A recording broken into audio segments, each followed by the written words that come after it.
We're going. Good evening and welcome to the island of Riverside Park and to George Arnsdorf Memorial Field for tonight's Jayhawk League matchup between the Junction City Brigade and the Kingman Islanders. Gonna go with the lineups. First for the Brigade, the designated hitter number 4, Kyle Walker. The shortstop number 1, Tyler Coffin. The center fielder number 10, Ian Luce. The left fielder number 3, Logan Fergans. The catcher number 12, Eli Kellogg. The first baseman number 27, Cale Cook.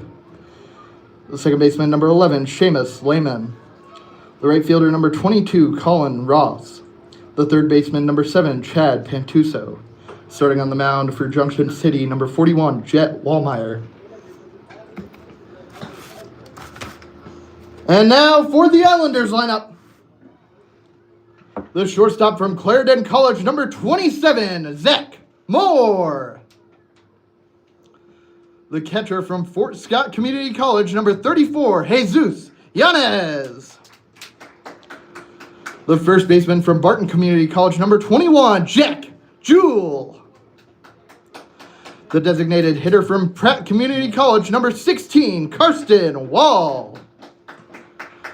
The center fielder, number 20, Mac Lerma. The left fielder from McPherson College, number 2, Landon Parks.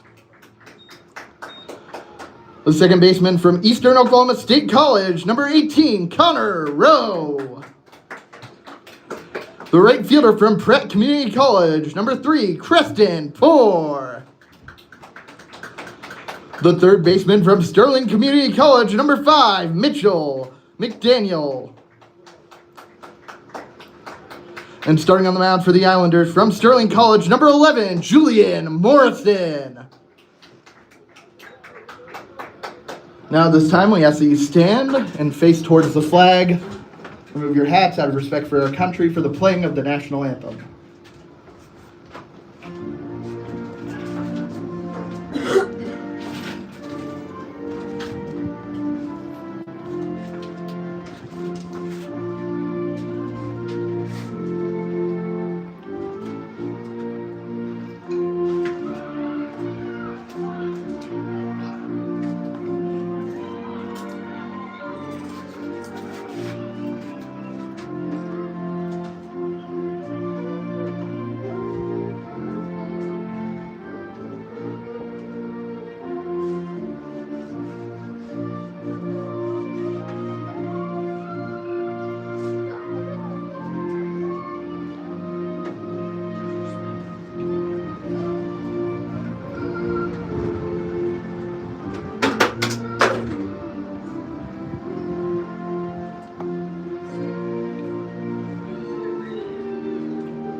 The designated hitter, number 4, Kyle Walker.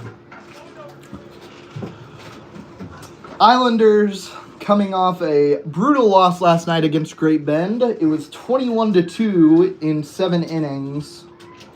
Junction City coming off a few days off. They haven't played since Sunday. They won 11-4 against the Newton Rebels. First pitch from Julian Morrison. He's down low for ball 1. Morrison making his second start of the year, his third appearance. He's given up 11 earned runs in 6 1/3 innings. Pitches inside, ball 2. He's walked 7 batters, struck out 2.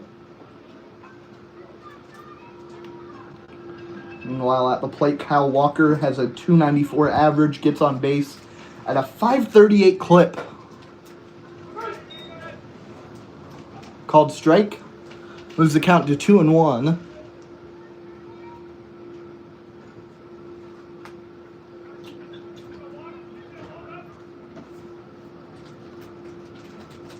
The 2-1 for Morrison, fouled away. Count goes even, 2-2.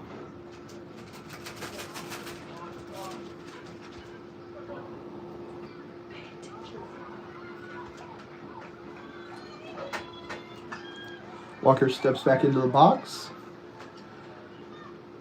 The Topeka native out of Barton County Community College. That pitch way outside. Yanez couldn't even get a glove on it. Count runs full.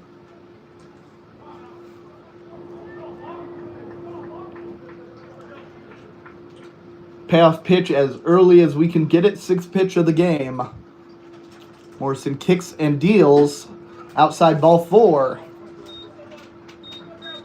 Leadoff man on for the Brigade. Last night, Great Bend kept the leadoff man on in the first inning. Islanders were able to retire the rest of the batters, but not before TJ Shaw came around and scored on a couple ground balls and a wild pitch. It's Tyler Coffin at the plate. Pitch runs inside, hits him. It's probably a good thing that Coffin has a runner ahead of him. He's the Jayhawk League leader in steals at the moment. He's got 12 on the season. Walker himself, though, has 8, so not out of the realm of possibility we'd see a double steal here. Ian Luce at the plate. 3 for 7 on the year.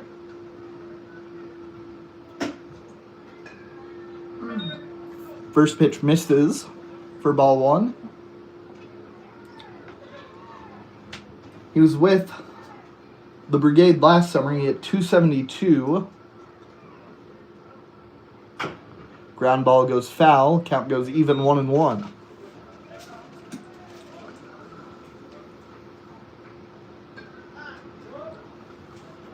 Luce, the Manhattan, Kansas native. Makes sense why he'd be playing summer ball in Junction City. Traveled a little bit to college, not too far, over in Topeka, about an hour away from Manhattan, Junction City area. Hit 9 home runs with the Ichabods this year. Runners go. Pitches outside, throw to second, not in time. Runners are safe.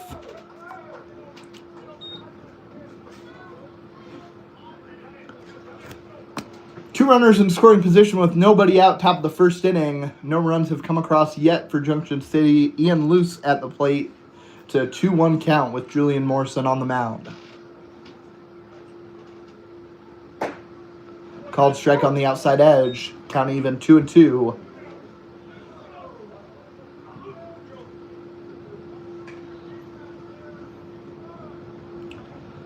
Morrison comes set.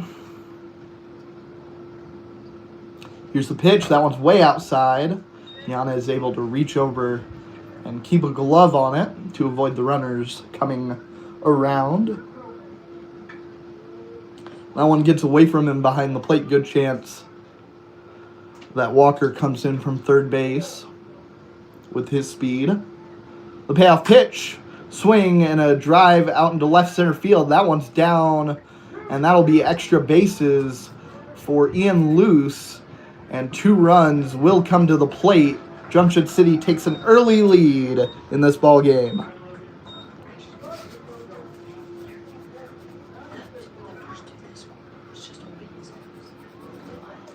Two-run double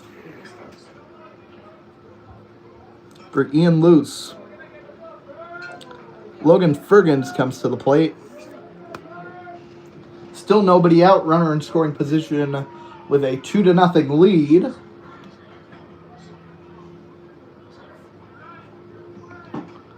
Swing and a miss at strike 1. Fergens, .333 average on the season. He's got 4 runs batted in.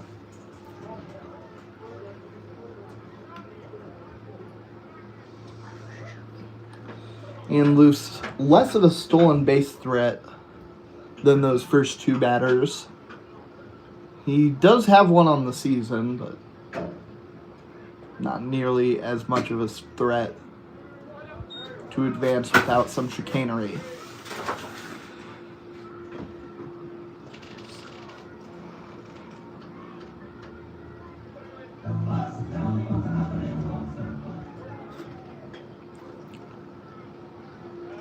Pickoff attempt goes off the glove of Rowe over at second base. Zach Moore was able to recover the ball in shallow left field. Luce didn't bother to try to advance. He came diving back into second base, didn't have time to get up, turn around, and run to third. The 1-1. It's down and away for ball 2.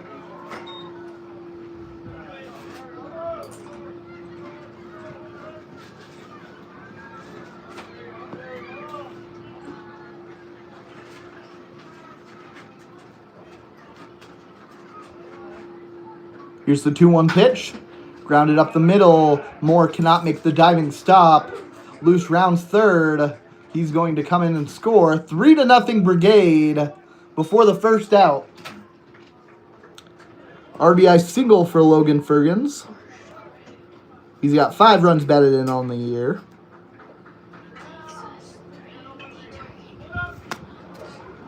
The catcher, Eli Kellogg. And the Islanders, after a 21-2 loss last night against Great Bend after picking up their first win of the season on Monday, are in an early hole here. It's 3-0 already. Islanders 1-7 on the year. Junction City is 5-1. Runner goes, throw to second. It's off the glove of Zach Moore, and the middle infielders just cannot seem to get a ball to stick in their glove at the moment.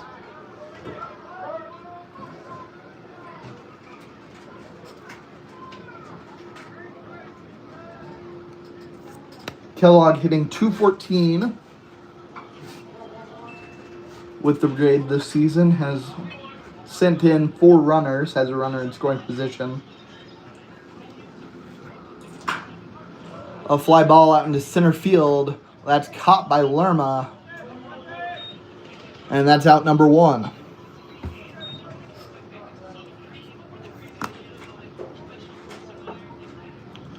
First baseman number 27, Cale Cook.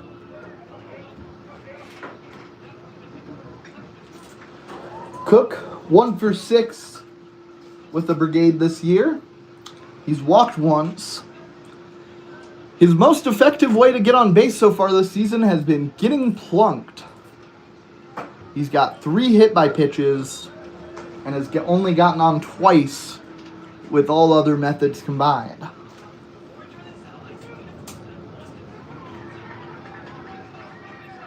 Hit .256 at Cloud County this year. A Nebraska native out of Beatrice. Count is even 1-1. Runner on second base, 1 down here, top of the first inning. Junction City leads 3-0 over the Islanders. The pitch from Morrison, down low, moves the count to 2-1.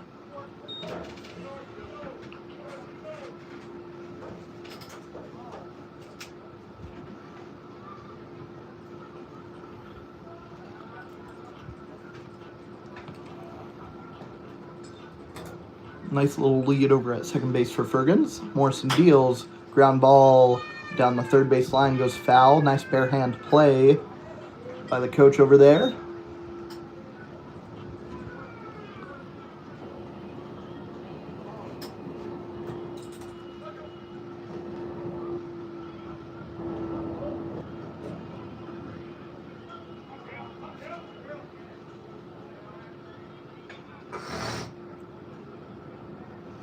The 2-2. Swing and a drive out into left center field. That one's deep. It gets down. Picked up by Lerma over in left center field. Run around third, and Fergans is going to come in to score run number 4 of the first inning for the Brigade. RBI double for Cale Cook.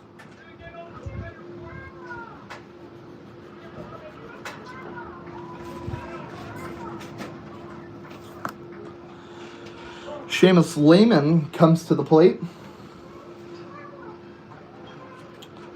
And everyone from the Islanders will go to the mound. That's pitching coach Mason Munns out there to talk with Julian Morrison, who's just had a rough couple of seasons with the Islanders.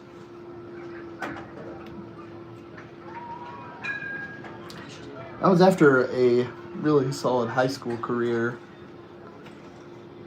He ended up having a 2.88 ERA his last year of high school. That included 4 outings where he did not give up a run. But these past 2 seasons with the Islanders, his ERA has been north of 15, and it's only getting worse so far in this first inning. He's gotten 1 out and allowed 4 runs. He came into this game with an ERA of 15.63.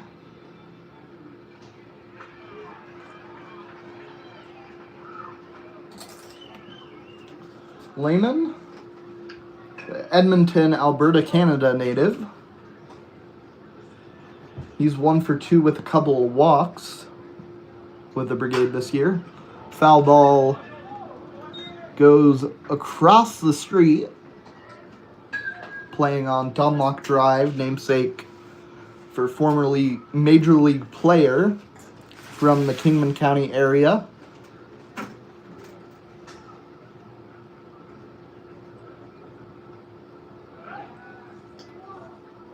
Pickoff attempt, but no throw.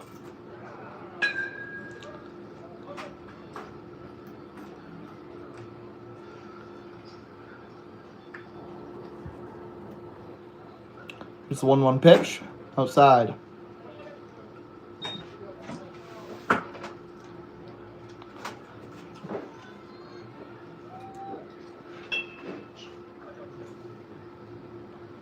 Feels like whenever Morrison finds the strike zone, the Junction City bats are able to just punish him.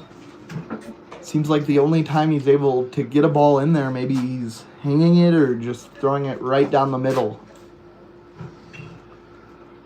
And just nothing working for him so far in the first inning. He's had 1 fly out, but 4 runs have come across.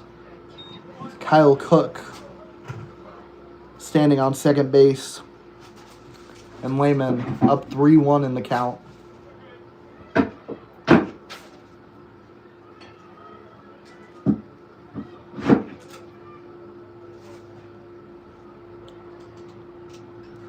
Here's the 3-1, up and away, ball 4. 2 on now, still just 1 out. The right fielder, number 22, Colin Ross. Now, normally when you get this deep into a team's lineup, you see the 8 hole, and you're like, all right, we can relax a little bit. Not in the Brigade's case. Colin Ross leads the Jayhawk League in batting average and on-base percentage. There's a pitch, and both runners go and advance. The tag at third base, not applied in time. Now 2 in scoring position already with a 4-0 lead. Ross hitting .571 and an on-base percentage of .700. Still fairly early in the season, but those numbers are ridiculous. Count is even, 1-1.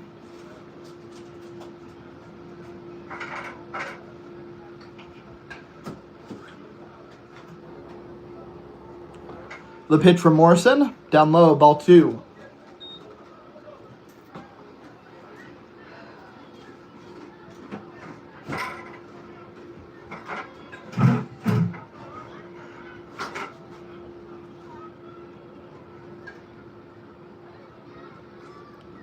The 2-1 is lined over the head of McDaniel at third base. 1 run scores, and Parks cannot pick up that ball cleanly out in left field. Both runs score, and Ross moves around to second base.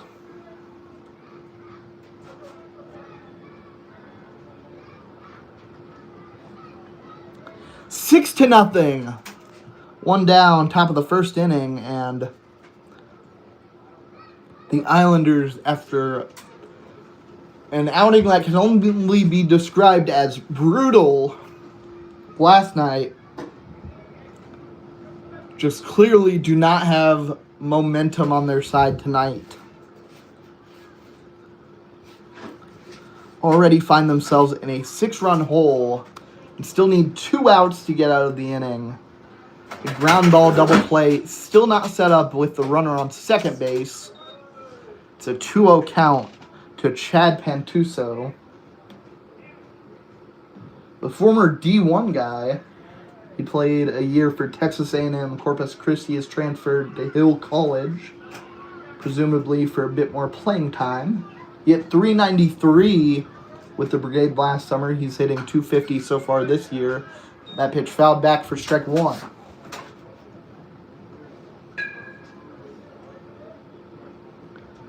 On-base percentage of .400.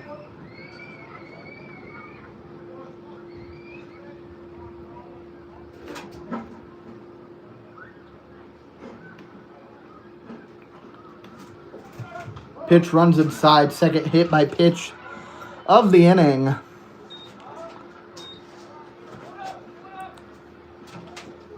Just fills Pantuso in on the empty first base bag. Now the lineup resets with just 1 out here, top of the first inning, 2 runners on. 6-0 Brigade lead. Kyle Walker walked his first time up. Suppose that's fitting with his name. He was a walker in his first plate appearance.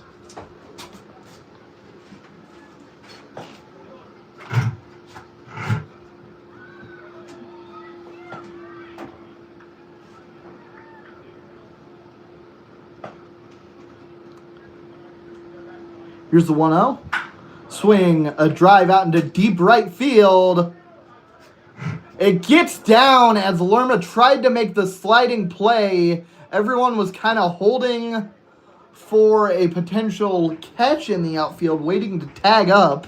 So no one scores there, but the bases are loaded.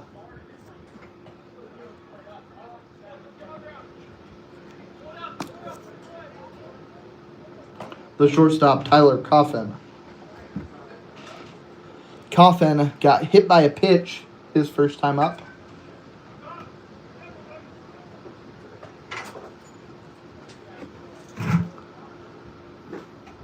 First pitch down off the turf, bouncing off the plate for ball 1.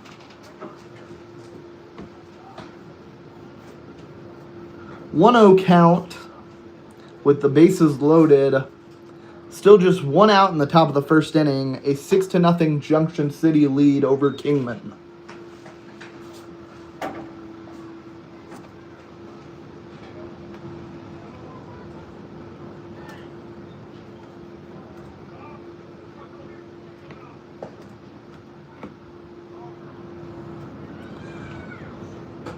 probably the longest drive, oh no, in the league as a whole, but definitely the longest drive for the Islanders, the farthest away team, is Junction City. I would imagine that's true of most of the teams in the league. Junction City, the northernmost team in the league. That's ball 4. And that will bring home a run with the bases loaded. Colin Ross comes in to score.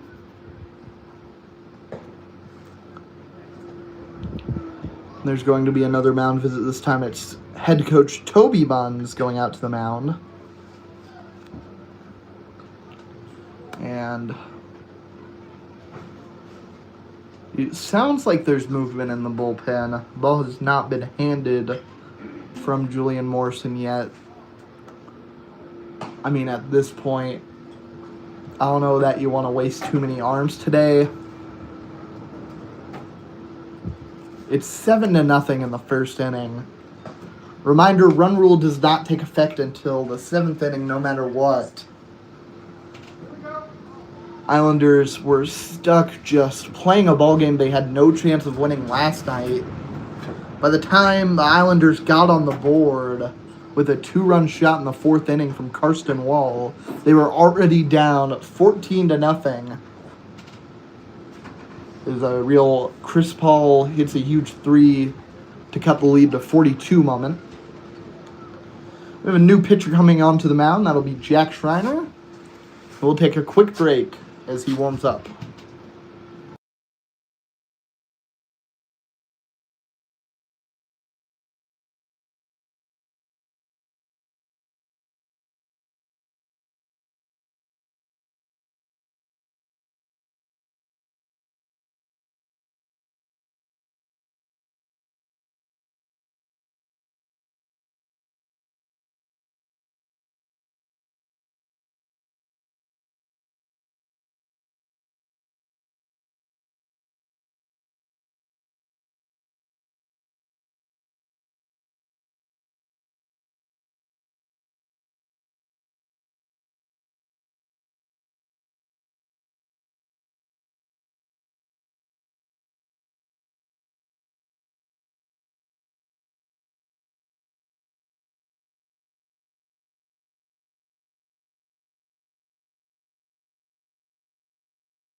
Well, Ian Luce comes to the plate for the second time in this ball game.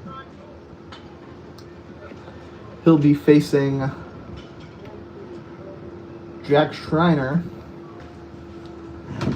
who's on the mound now.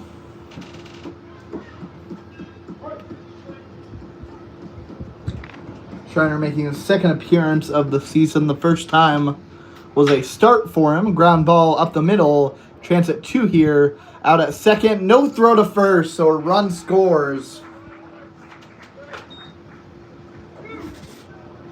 Runner advances to third.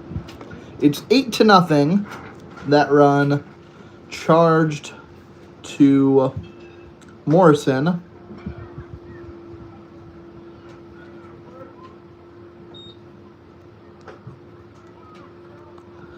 Logan Fergens had a base hit his first time up. Half swing rolls foul, luckily for Fergans. Looked like maybe a swinging bunt of sorts, unintentional.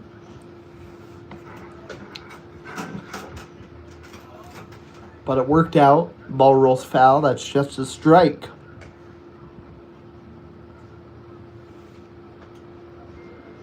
Schreiner kicks and deals. Swing and a miss. Strike 2.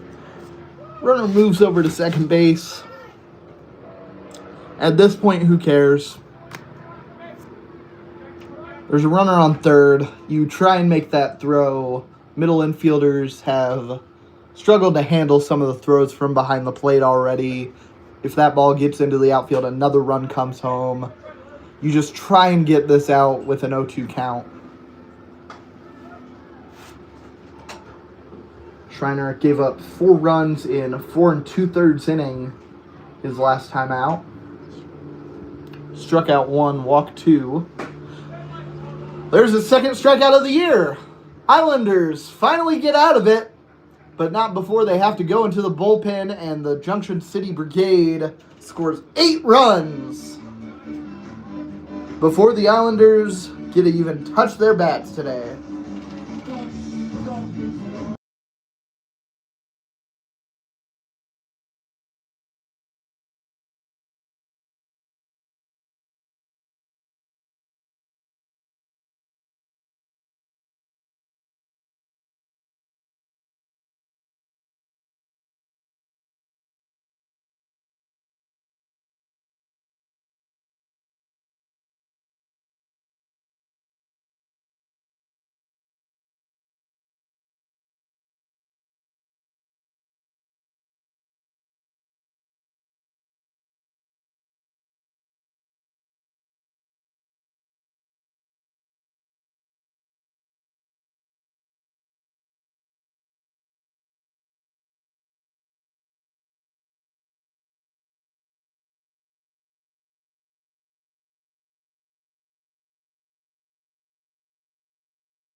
Jet Wallmeyer starting on the mound for Junction City.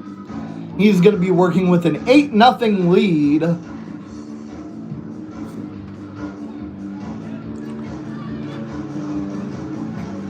The shortstop, number 27, Zach Moore. Wallmeyer, in the year 2026, between his time at Cloud and his time with the Brigade, has allowed 9 runs. A bunt gets put down. Throw to first is high, and Zach Moore is safe. Gonna have to wait for the ruling to see if that one's gonna be a throwing error or a bunt single for Zach Moore. But the Islanders, down 8-0, just wanted to get a start on offense, and that's a way to do it. Jesus Yanez comes to the plate out of Fort Scott Community College. Throw over to first, not in time to get more.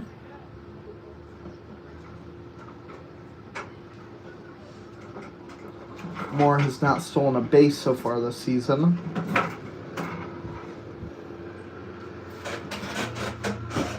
That pitch down low, 2-0 count. Or excuse me, that's just 1-0.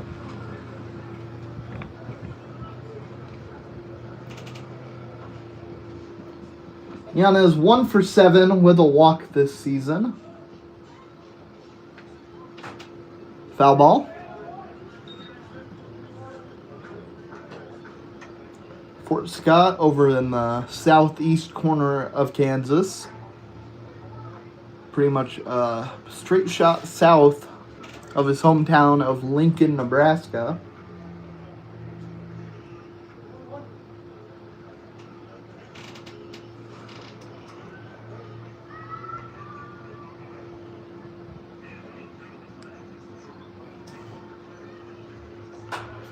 That pitch fouled off. 1-2 count.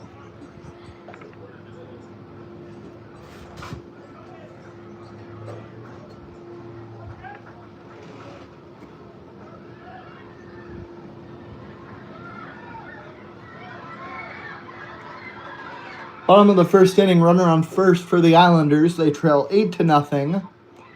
Wallmeyer facing Jesus Yanez. Here's the pitch from Wallmeyer. Pitches inside. Runner goes. Slides into second. He's tagged out. Moore thought he was safe, but we don't have any video review. The only thing we got is this camera, which is not really a great look at it. The umpire probably sees better than the view this camera is getting. So nobody on, and now 1 out. A 1-2 count to Jesus Yanez. They did give Moore a bunt single, so he's 1 for 1. Swing and a miss, strike 3. 2 down in the bottom of the first inning. Junction City leads 8-0. The first baseman, Jack Jewell.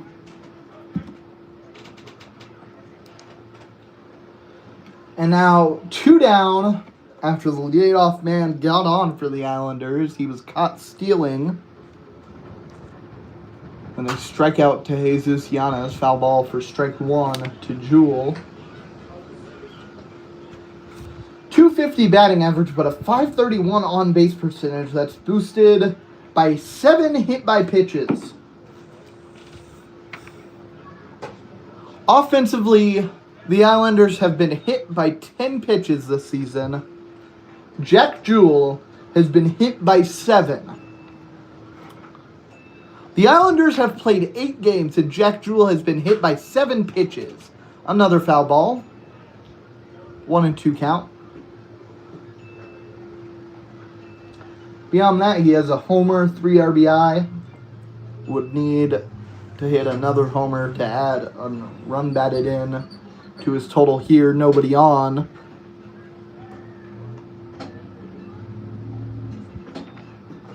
That pitch bounces off the turf.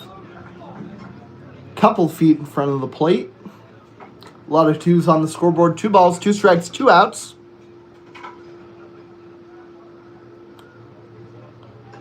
Bottom of the first inning.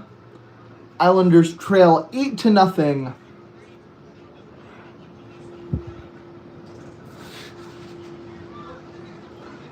Jack Jewell was hit by 10 pitches at Barton this year.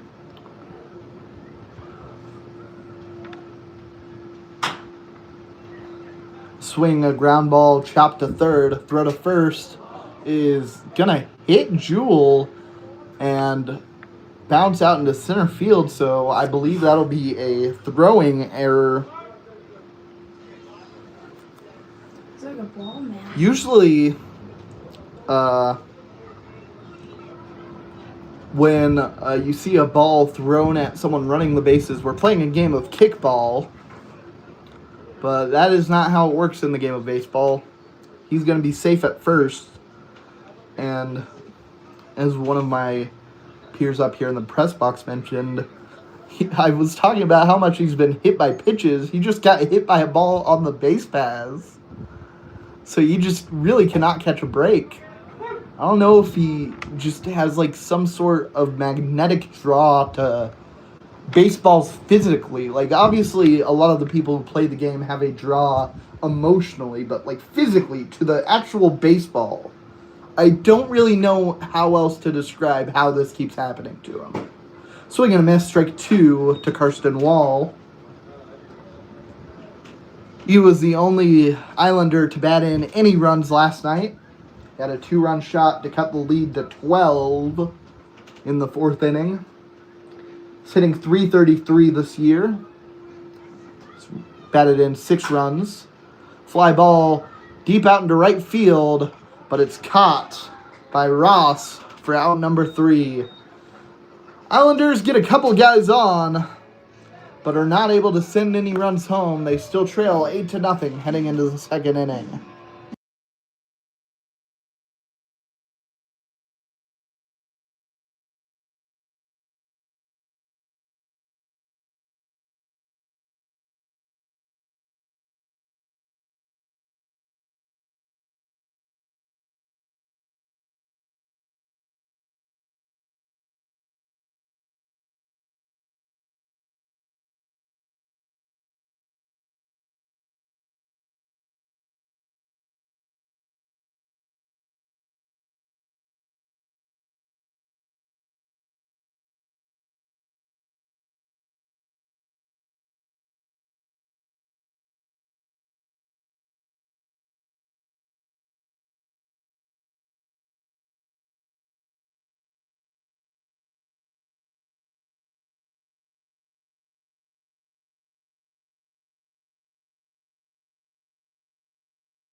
So now, after the Islanders had a disappointing bottom of the first inning, I'd say less disappointing than the top of the first, where they gave up 8 runs.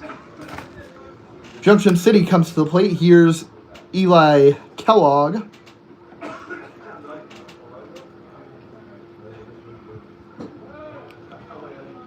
Pitches down in the dirt. 1-1 count.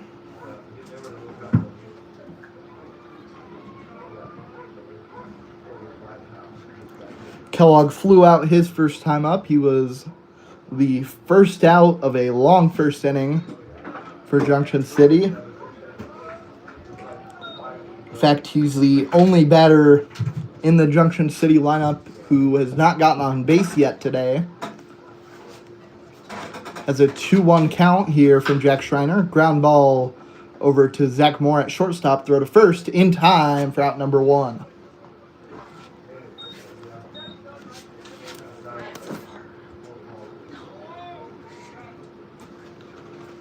First baseman number 27, Cale Cook.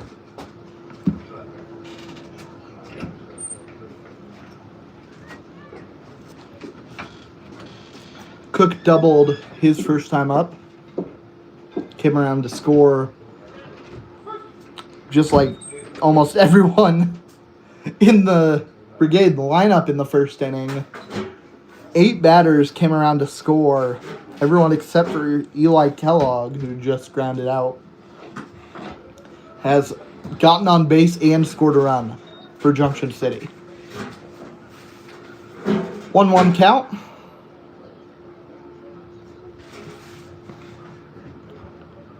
Pitch from Schreiner is drilled out into left field. That one, long gone.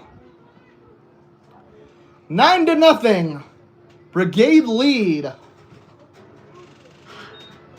was off one of the pillars. I think those are on the other side of the street.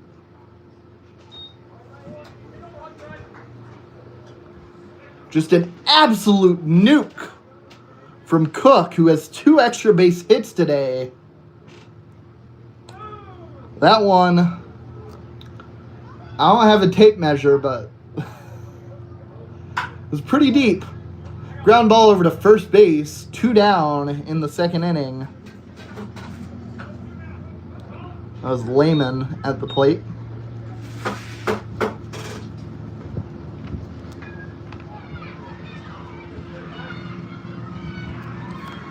Colin Ross,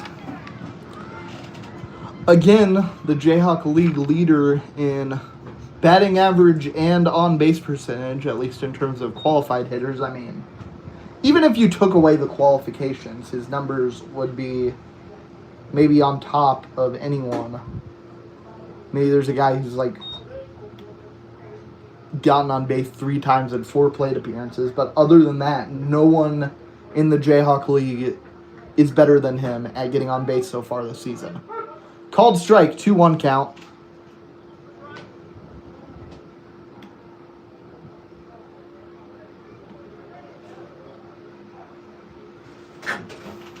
The 2-1, swinging a high pop-up into foul territory. Goes out of play. Mitchell McDaniel chased after it, but it's over the fence. Can't really make a play on it. A lot of 2s on the scoreboard. 2 balls, 2 strikes, 2 down. Top of the second inning. Junction City leads 9-0. Pitches outside, count runs full, scoreboard all lit up with a full count and 2 outs. Nobody on for the Brigade.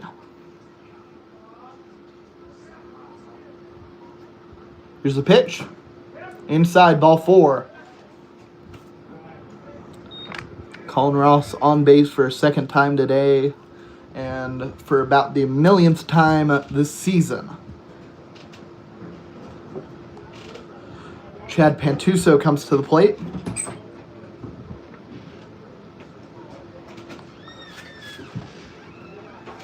He got hit by a pitch his first time up. Ball inside on the first pitch. 9-0 Junction City lead. This is just as bad, I'd say, as last night for the Islanders. I never said during last night's game, well, this couldn't possibly get any worse, but somehow it has. Throw to second base on the steal attempt. Tag is not applied before he slides in there and is safe. Where's that ball? Strike. 2-0 count. Runner in scoring position with 2 down. The pitch from Schreiner. It's up high, ball 3, excuse me.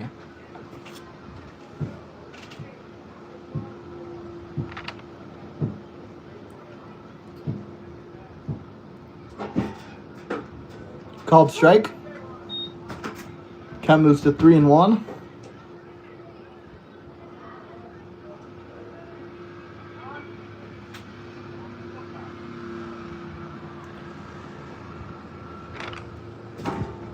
The pitch from Schreiner catches the outside edge for strike 2. I thought that one was a little bit too close to be taken off for first base. Guess it was maybe a bit of a late strike call. Scoreboard all lit up with a full count and 2 outs. That one definitely missed up high. Ball 4. Runners now on first and second.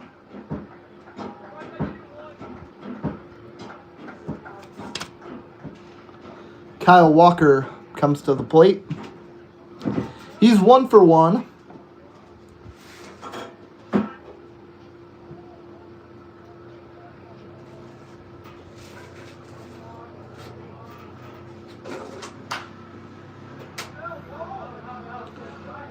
That one goes well out of play.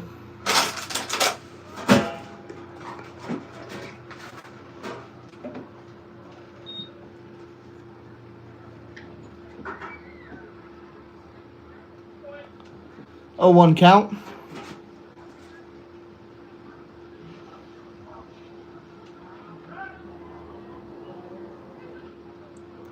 Pitch from Schreiner. This is down and away. 1-1.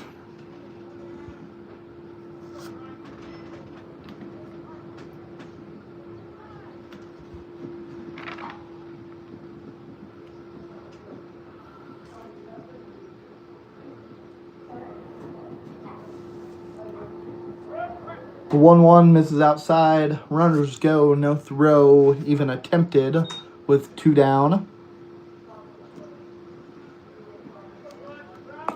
2 in scoring position, trying to extend the lead to double digits.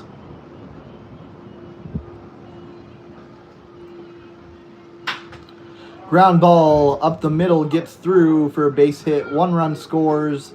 Ball picked up in center field, but not in time to get that runner coming around from second base.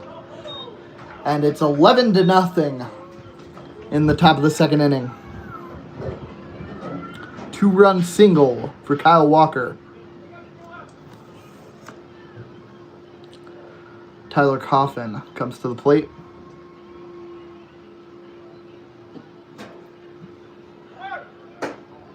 Pitch is high. Throw to second is bouncing off the turf and unable to be fielded by Zach Moore. So another Junction City stolen base. They're racking those up today.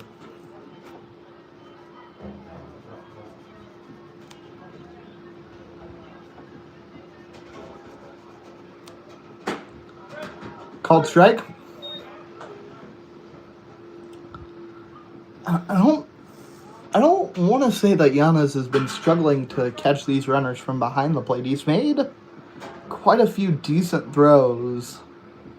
Nothing that's been good enough to catch a runner yet, though. Infielders just haven't been able to make tags in time. And that part of that is on the throw, and then sometimes the ball just goes off their glove. Just unfortunate everything for the Islanders. Ground ball over to shortstop, throw to first in time to retire the side, but not before Junction City comes across with 3 more to extend their lead to 11-0.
Mac Lerma comes to the plate.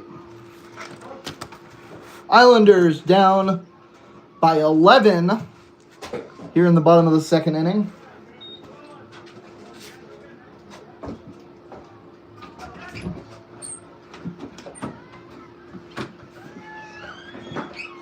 That pitch down in the dirt. It's a 2-0 count.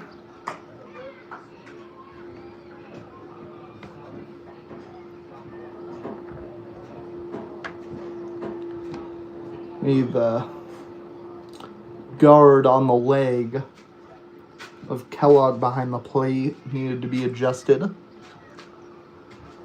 We'll reset. Ground ball is slow to shortstop. Throw to first. Not in time, and they'll say that the tag from Cook was not made. So for back-to-back innings, Islanders have the leadoff man on. This time it's from an error, but the Islanders will take whatever they can get on offense. Landon Parks comes to the plate.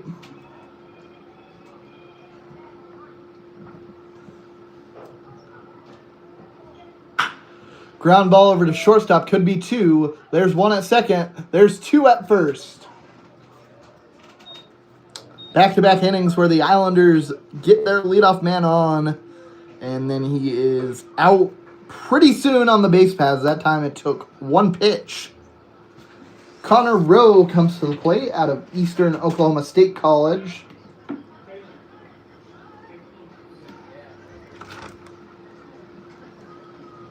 The freshman from Claremore, Oklahoma, still looking for his first hit on the season with the Islanders.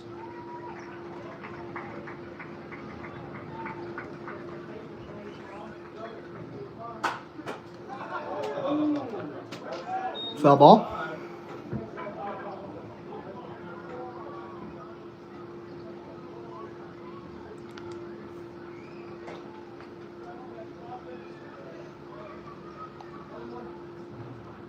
Rose steps back in. It's a 1-1 count, 2 down, bottom of the second inning. Brigade lead it 11-0. Kingman having, I don't want to say definitively because I haven't checked this, but very likely the worst 2-day stretch in team history. A lot of 2s on the scoreboard. 2 balls, 2 strikes, 2 outs. Bottom of the second inning. Nobody on. 11-0 deficit for Kingman. That one's lined out into shallow right center field for a base hit. Connor Rowe has his first hit of the season.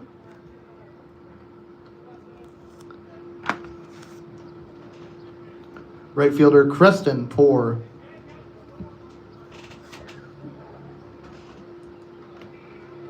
Poor comes to the plate, a utility player hitting .077 this year with the Islanders. Pickoff attempt, not particularly close. Wasn't a huge lead for Rowe over there at first base.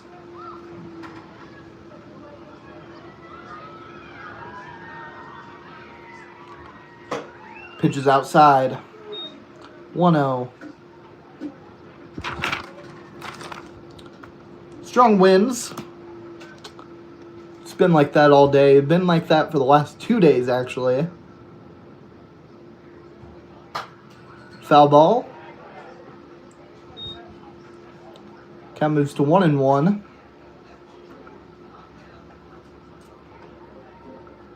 Runner on first base, 2 down for the Islanders in the bottom of the second inning. Junction City leads 11-0. Here's the pitch. Swing and a miss, strike 2.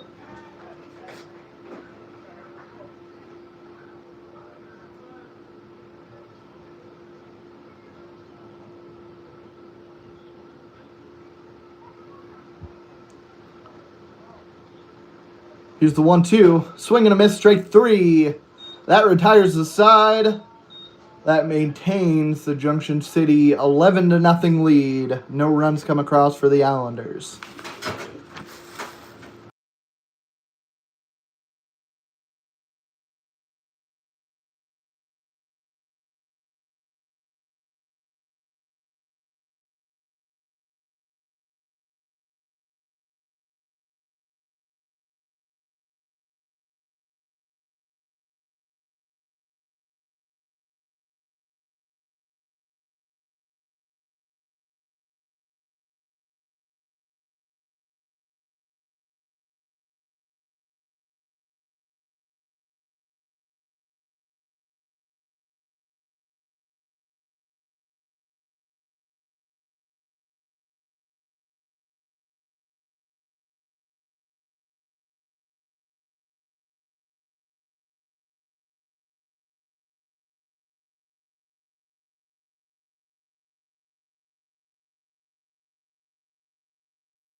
Ian Luce steps into the box. He's 1 for 2 today, but he's gotten on base both times, grounded into a fielder's choice his last time up.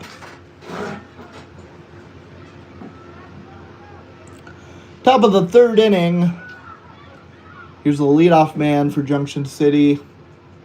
They lead 11-0. 8 of those runs came in the first. They were sparked in the second inning by a solo home run from Cale Cook. Called strike on the outside edge, count as even 1-1.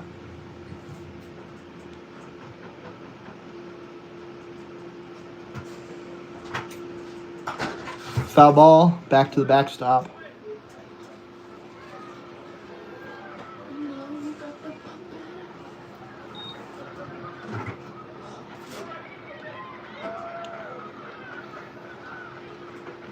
A 1-2 from Shiner, down and away. 2-2 count.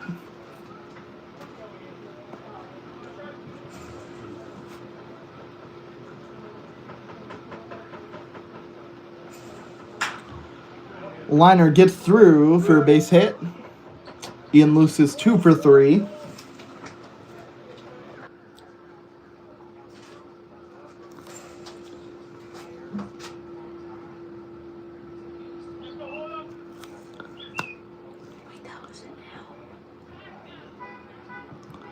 Logan Fergans comes to the play. He's 1 for 2.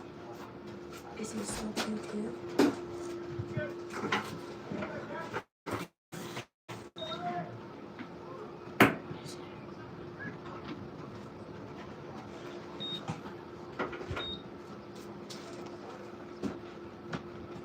Here's the pitch from Schreiner. Called strike. Count is 1-1.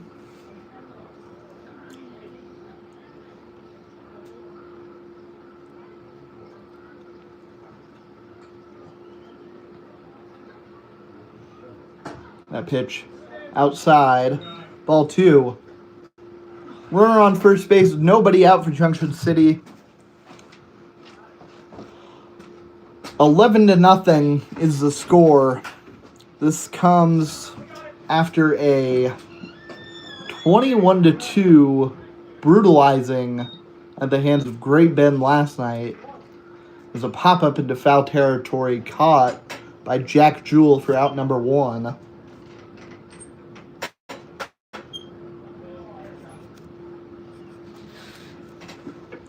Eli Kellogg looking to get on base for the first time today.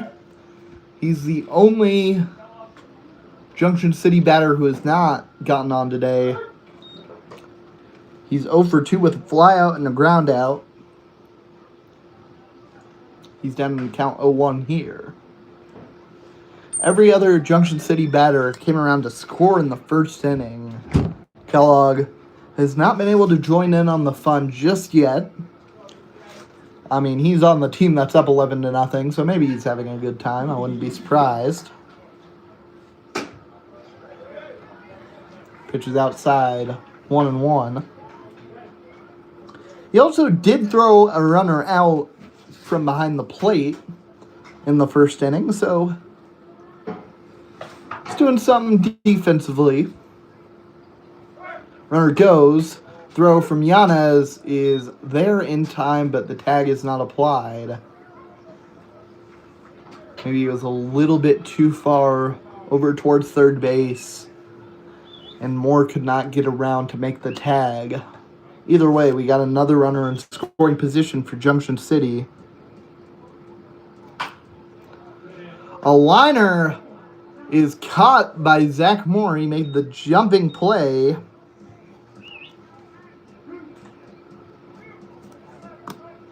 Brings up Cale Cook. Nice. He's got 6 total bases today. Home run his last time up. A double in the first inning.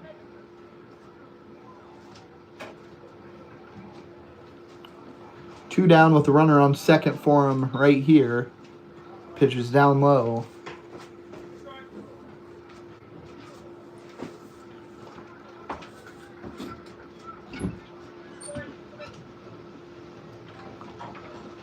Here's the 1-0. Called strike.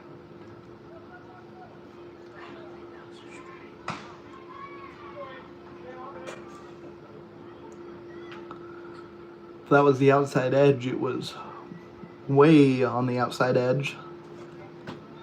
The 1-1 swing and another deep drive out into left field. Landon Parks running back on it. But he is going to pick it up in foul territory. All the way to the corner of the field. That'd be a great hit if this was cricket. I like saying that for hard hit foul balls. Cricket runs with a full 360-degree field of play. Baseball, we got about 90 degrees.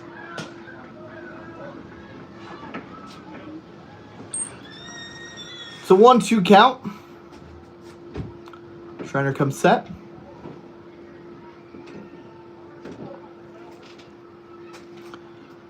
Kicks and deals. Outside ball 2. Count is even. A lot of 2s on the scoreboard. 2 balls, 2 strikes, 2 outs. Runner on second base. Number 27 at the plate. Ground ball goes foul. Count remains 2-2. Junction City leads 11-0. Still just the third inning Or 2 down in the top of the inning.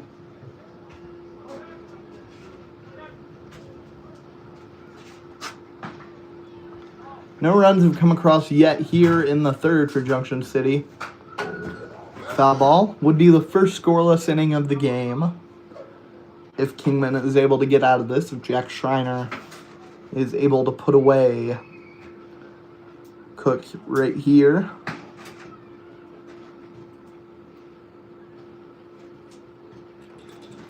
The 2-2 yet again. Ground ball fielded by Moore. Throw to first. Bounces and can't be dug out by Jewell over at first base. That's going to be an error probably on the throw as it bounced. Runner moves over to third.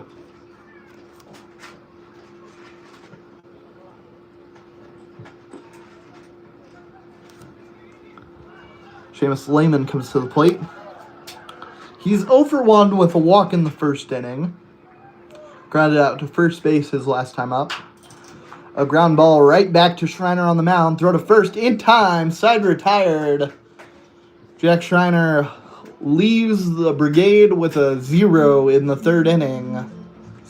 But the 11 through the first 2 means Junction City is sitting pretty good heading into the bottom of the third.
New pitcher on the mound for Junction City, Jackson Gillette out there.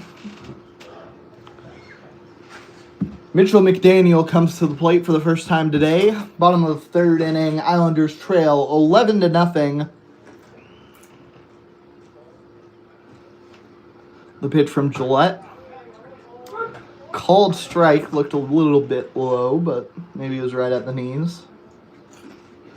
Not a huge bend of the knees for McDaniel on that stance. Foul ball moves the count to 0-2. Jackson Gillette has only thrown 2/3 of an inning, gave up 4 runs in that inning.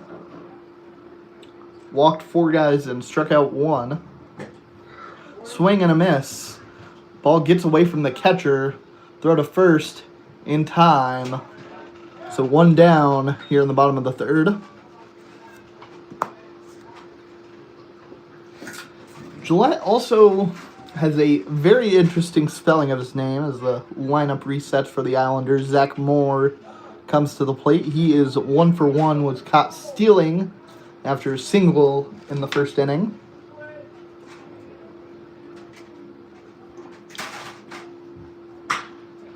A fly ball out into center field gets down. That's the second hit of the day for Moore.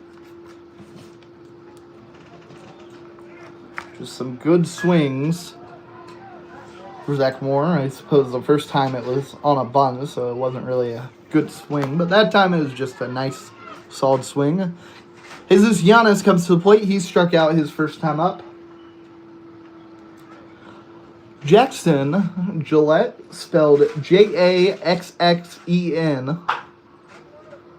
Pitch grounded foul. His last name is spelled like the razor, just without the E.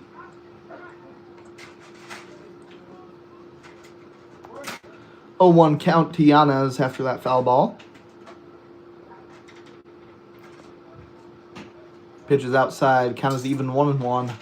Runner on first base. 1 down in the bottom of the 3rd inning. Islanders trail 11-0.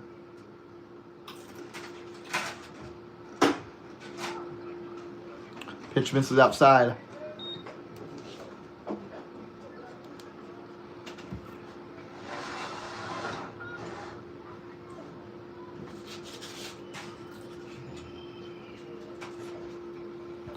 Here's the 2-1. Misses. Count runs to 3-1.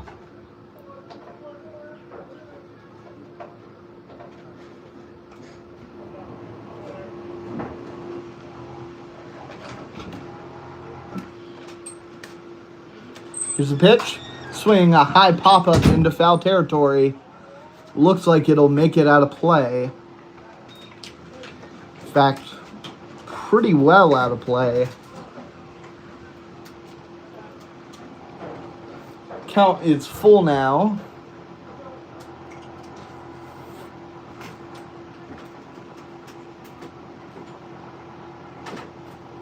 Payoff pitch. Inside, ball 4. Runners on first and second for the Islanders. Top of the order coming through here in the bottom of the 3rd inning. Islanders trailed by a bunch, but can't make that all back with 1 swing. You just got to keep the line moving. Jack Jewell reached on an error his first time up.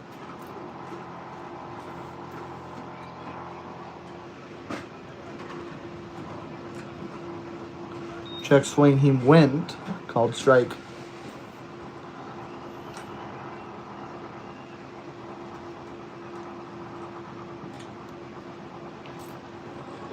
Oh, 1 count. Runners on first and second. Nice breaking ball. Looked like it might have been a slider. Couldn't catch the zone. 1-1. That one was down low.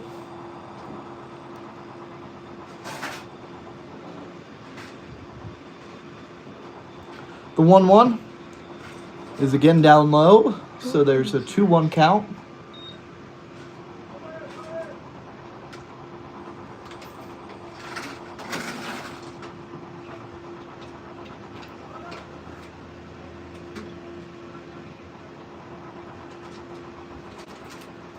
The pitch from Gillette. Another one below the knees of Jack Jewell.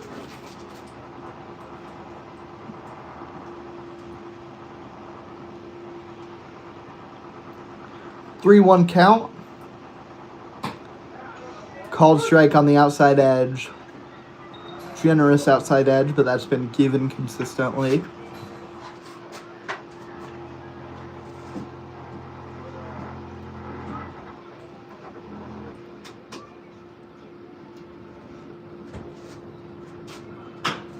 Ground ball over to third base.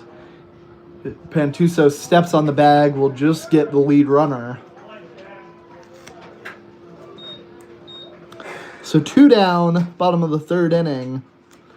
Islanders still have runners on first and second.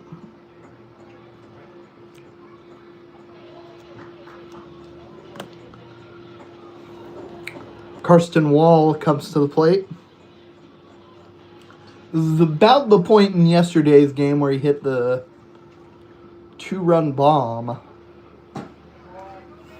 Called strike. Bottom corner on the outside edge.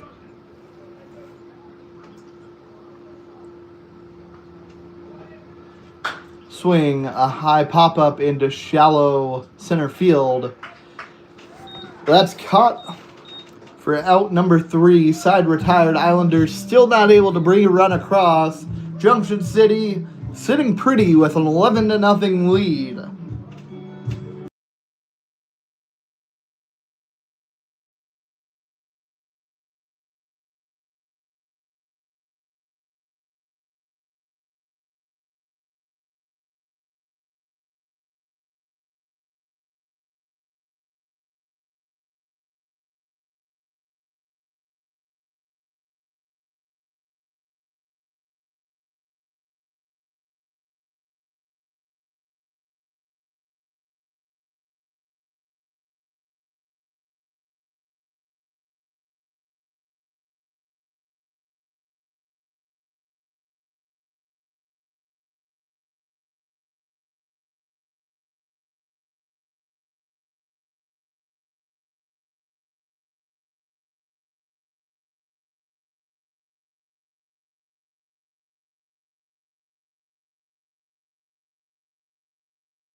Arguably the most dangerous hitter in the Jayhawk League comes to the plate. Colin Ross, the leader in batting average and on base percentage. He's he's 1 for 1 today, but he's reached base twice. Which I feel like is what matters. I feel like we shouldn't say that someone doesn't. I don't know why at-bats and plate appearances are different. A drive is caught by Connor Rowe, who made the running play.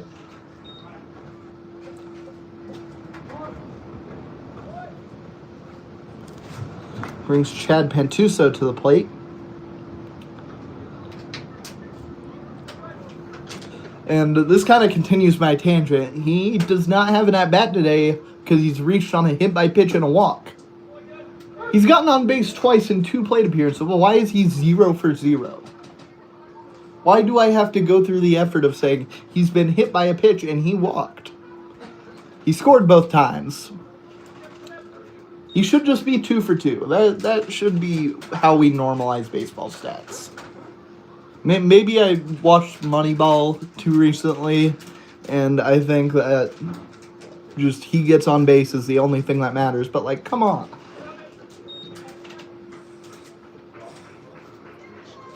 Two 2-1 count.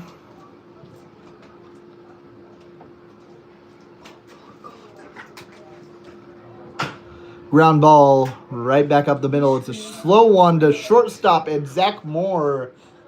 I don't even think he got that in his glove. I think that just went right by him. Runner now on first base. And top of the order comes up Kyle Walker. He is 2 for 2 today with a walk. Or no, we are going to actually see a pinch hitter as the Brigade have just started emptying their bench early in this one. This will be Thomas Keener. Now at the plate, number 13, Thomas Keener. This is his second year with the Brigade. 0 for 2 with a walk and a hit by pitch this season. Pitch misses for ball 1. Didn't play a whole lot at Ottawa University this year. He was 1 for 4. Drove in 2 runs. Kansas native, as a lot of the players in the Jayhawk League are. He's from Abilene. Pitches up high. Giannis makes the throw. That one's another bouncing ball and another stolen base. What is this? Just a ball.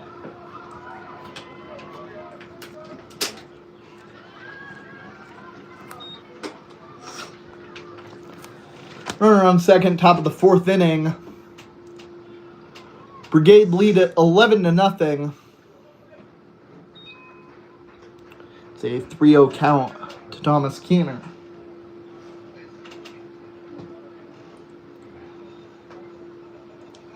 Kyle Walker was the designated hitter, so this is not going to affect the defensive lineup at all. Tyler Coffin remains the man on deck. Called strike, count runs full.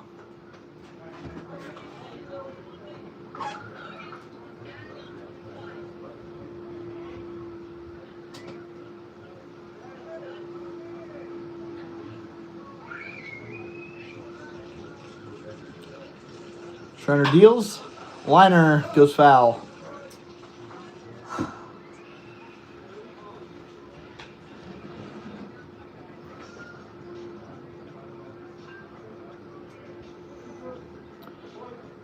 Count remains full.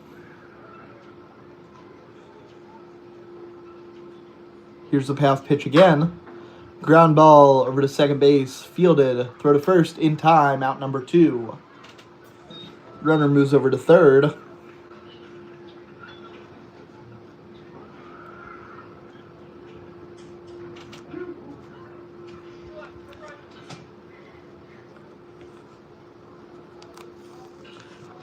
That will bring Tyler Coffin to the plate. He is 1 for 2 with a walk. He's got hit by pitch and walked. Called strike.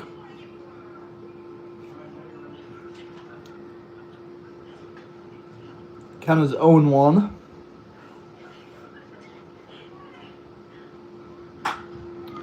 Liner over to second base is caught on the fly.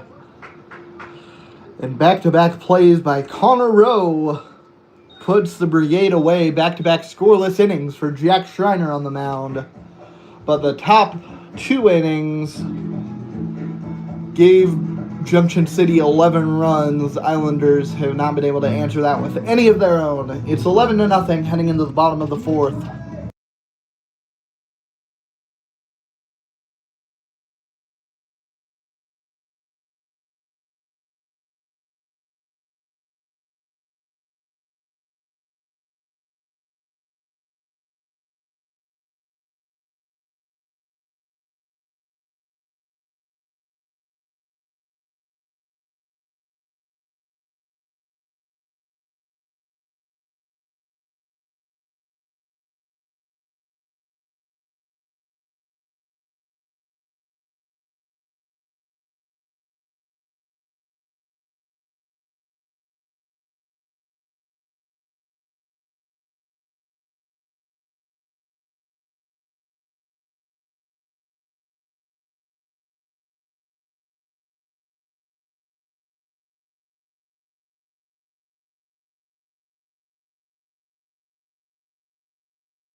Well, a couple good defensive innings for the Islanders held Junction City scoreless.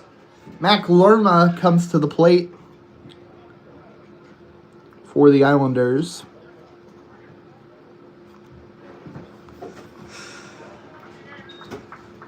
First pitch misses for ball 1.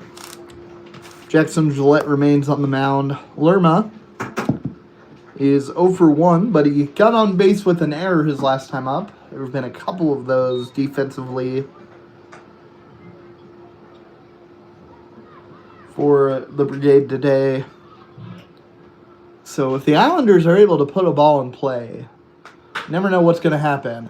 That time you don't need an error. That's just a solid base hit. Lerma's going to dig for 2. It's picked up, throw in is not in time.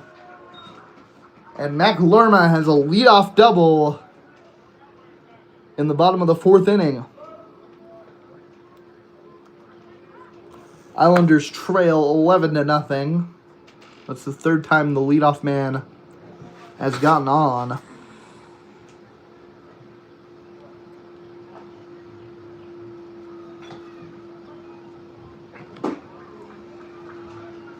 Called strike.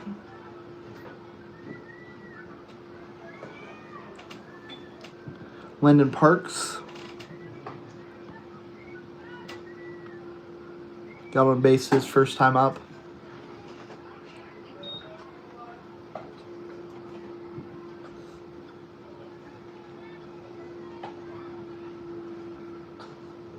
The 1-1 from Gillette is down low.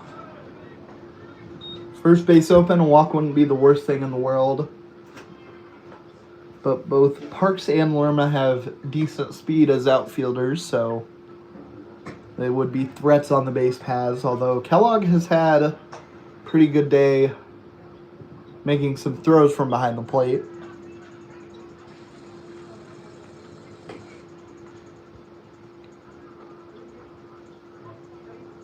The 3-1 pitch, down and away, ball 4. I think Parks lost count. Well, that is ball 4. He'll take his base. Sets up a potential ground ball double play. Connor Rowe had his first hit of the season in the 2nd inning.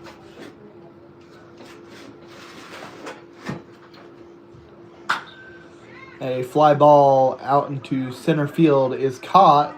Lerma thought about tagging. He won't. There's one down.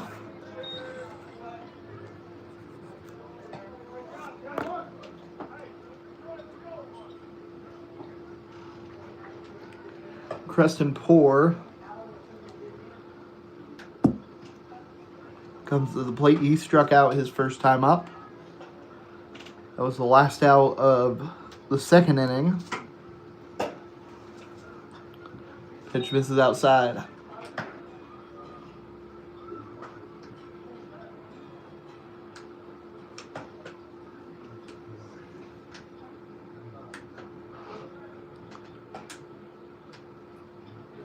The pitch from Gillette misses outside again. 2 runners on with 1 out here, bottom of the 4th inning. Islanders trying to cut in to an 11-run deficit. It's 11-0. Gillette deals. That one's down low.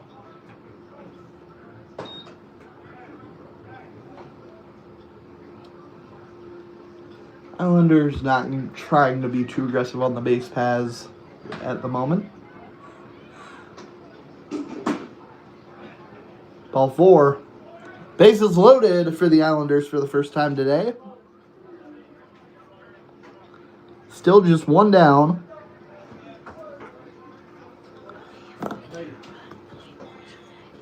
Mitchell McDaniel comes to the plate. Primarily a pinch runner for Sterling College this last year. That pitch down in the dirt, and no one is going to try to advance as it got away from Kellogg behind the plate. Time called, and Kellogg is going to discuss with Gillette what the strategy is here with a runner on 3rd base. Run prevention, the name of the game. They have a little bit to work with, but you don't want to start giving the Islanders any momentum. You were able to score 11 runs in 2 innings. Islanders proved that they could score 6 runs across 2 innings earlier this week against Great Bend. That's their only win of the season so far. But they have a stretch like that, they're right back in this ballgame. Pitch McDaniel, grounded over to 3rd. The throw is going to go to 1st. It's in time. But a run comes across. Islanders are on the board.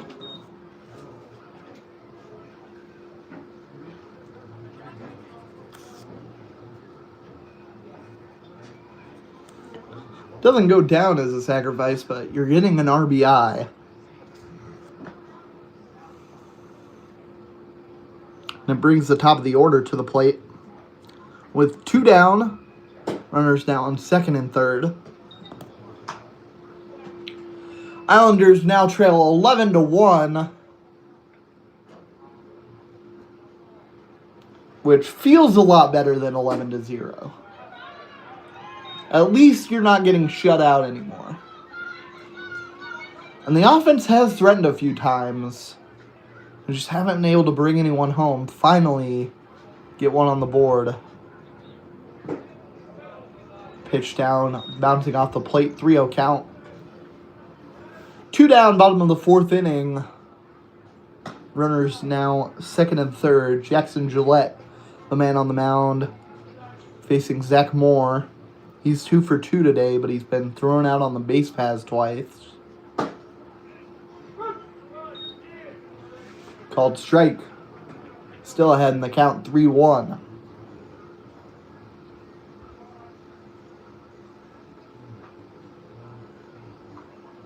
Pitch from Gillette, inside, ball 4. Bases loaded yet again.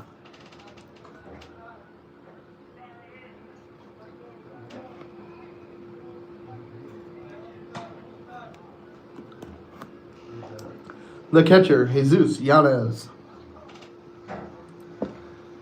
Yanez 0 for 1, strikeout and a walk. Walk here would score a run. That is not a walk. A fly ball out to right center field is caught by Luce, who just kind of stood under there for a few seconds. Routine play, retires the side, but the Islanders get on the board. They trail 11-1.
Mason Munn's the man on the mound, which means that if he gets into trouble, the pitching coach cannot come out to save him. I say that because he is the pitching coach. He's pitched 3 times, all in the last week. He had the save on Monday in the Islanders' only win against Great Bend. It was a 9-8 victory for the Islanders. Hasn't thrown more than really an inning in any of his outings so far. Pitch misses inside. Has 3 strikeouts, 1 walk, has not given up a run yet. The former Wichita State pitcher. is down in the count, though, to Ian Luce. Called strike outside edge. 2-1 is the count.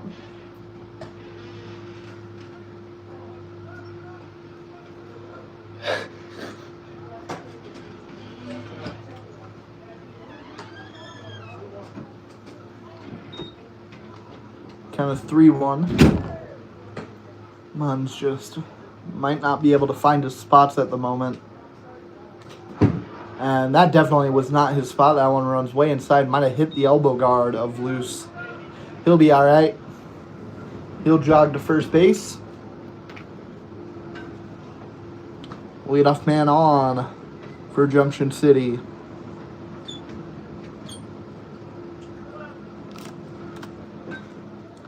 Logan Fergans comes to the plate. He is 1 for 3.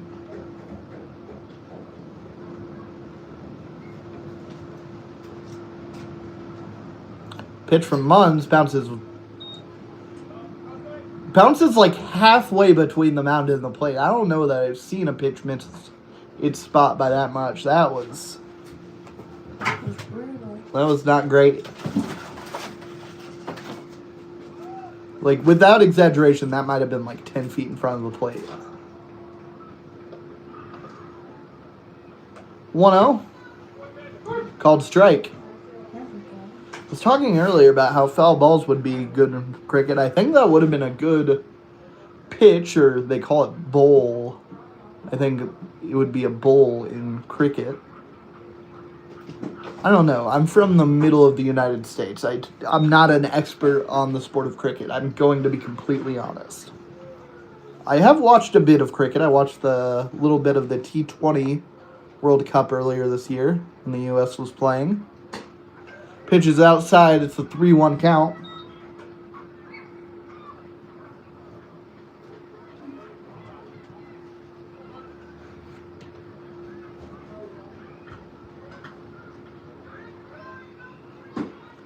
That one misses down low. Ball 4. Second free pass of the inning for Mason Munns. Again, he's had his arm worked. This is the 4th time in the last week he's been out there. But also not really in active participant in the baseball season. Beyond his role with the Islanders, he is a coach.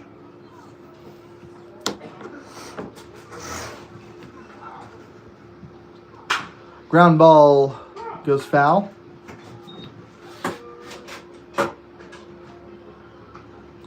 He's a coach at Cisco College.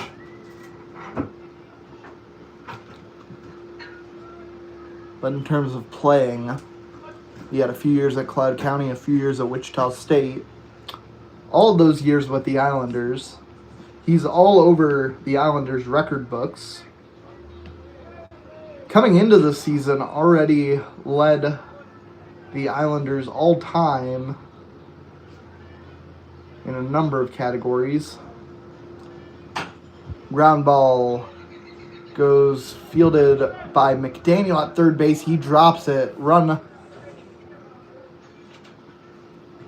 Runners move over to second and third bases, get loaded.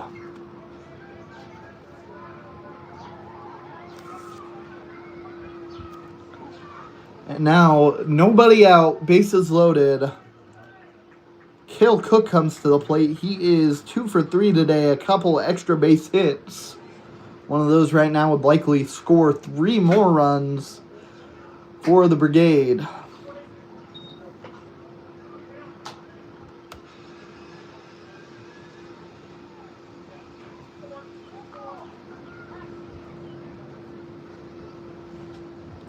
Had a home run back in the second inning. That pitch misses well outside. No opportunity to hit a home run if these pitches keep missing by this much.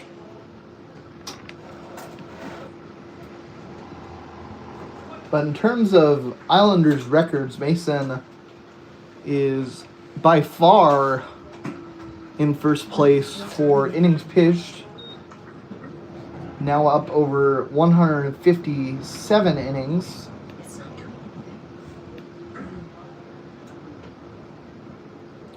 135 strikeouts. When that pitch misses outside for ball 4 or another run comes across, it's 12-1. Come on, guys.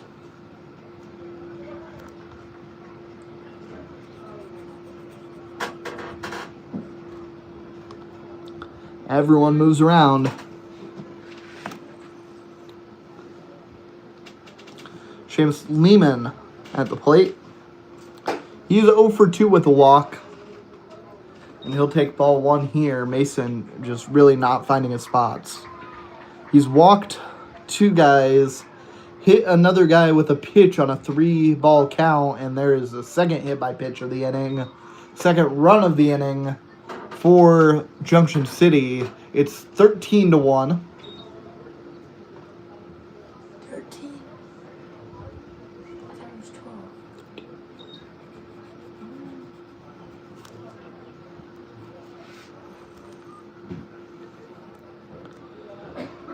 Colin Ross comes to the plate. Great start to the season. Just lined out to second base his last time up. It's almost surprising to see him get out.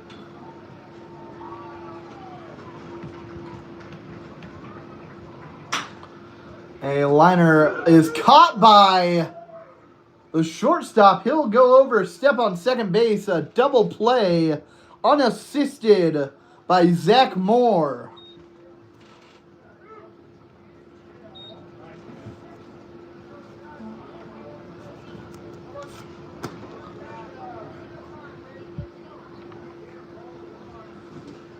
So now runners on the corners with 2 down. Pitch outside for ball 1. Chad Pantuso is 1 for 1. Walked in the second inning, was hit by a pitch in the first. Came around to score both those times. Pitch is outside, throw is high, and Moore is unable to make the tag.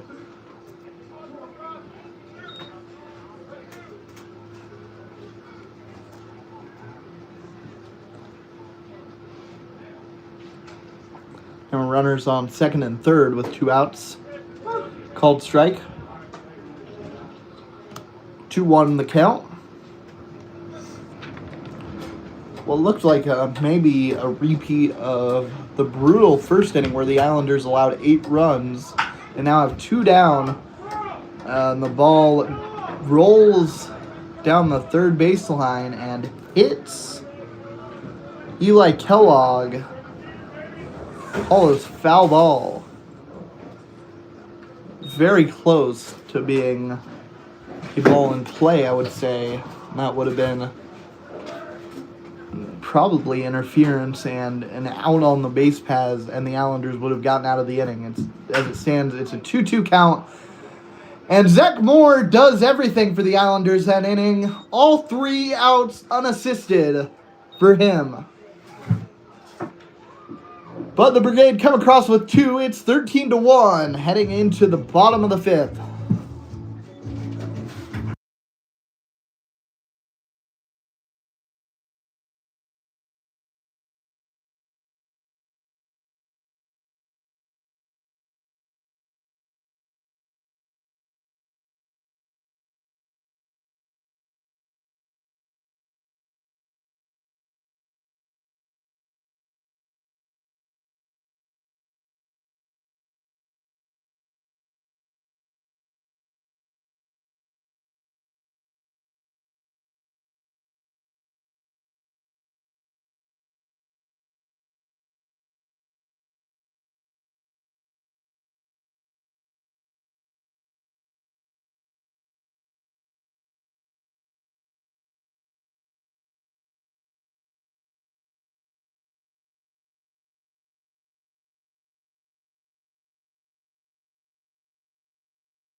New pitcher on the mound is Bryant Siemens. Jack Jewell comes to the plate. He's 0 for 2, but gotten on base twice.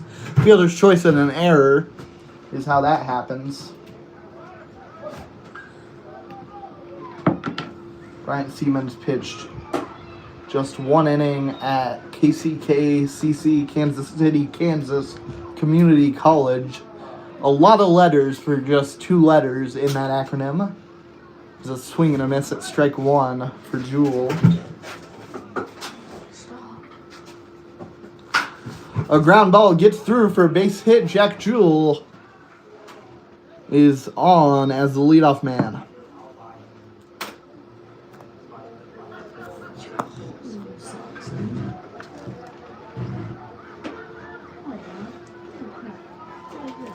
The designated hitter, Karsten Wall.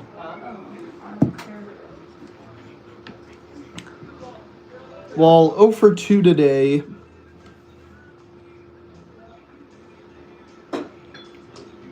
Takes ball 1 up high.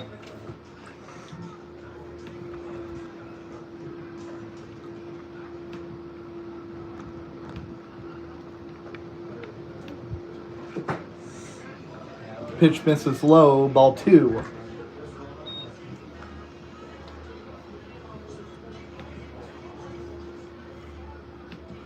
Siemens also has time with Cowley, I believe, is what my recent Google search told me.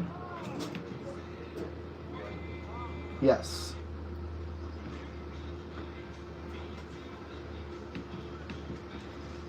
The 2-1 up high.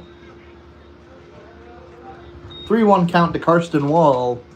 Runner on first, nobody out. Islanders trail 13-1 in the bottom of the 5th inning. Swing and a foul tip.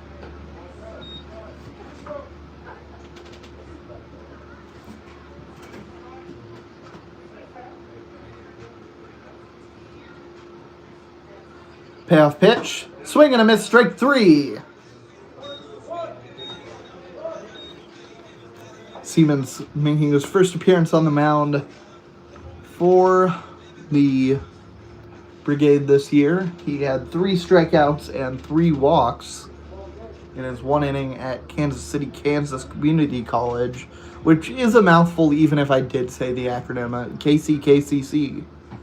But it's also less clear what I'm talking about than if I say Kansas City, Kansas Community College. McElorma, the man at the plate. He's 1 for 2, reached on an error his first time up. Had a double his last time up, called strike. He's down in the count 0-2.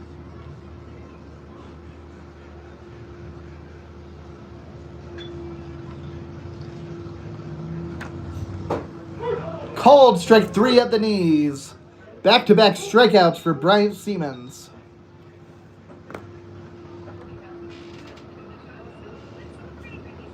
Landon Parks comes to the plate. He walked his last time up, we're going to actually see Jackson Stewart at the plate. He'll take ball 1 up high. Stewart out of Eastern Oklahoma State College, the redshirt freshman from Enid, hitting 111 on the season for the Islanders. Called strike at the knees, count is even 1-1. Runner on first, 2 down, bottom of the 5th inning. Islanders trail 13-1. Swing and a miss, strike 2. Wind blowing in pretty strongly, straight in from right field. Swing and a miss, strike 3. Side retired. Back-to-back-to-back strikeouts for Bryant Siemens to retire the side.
Top of the 6th inning.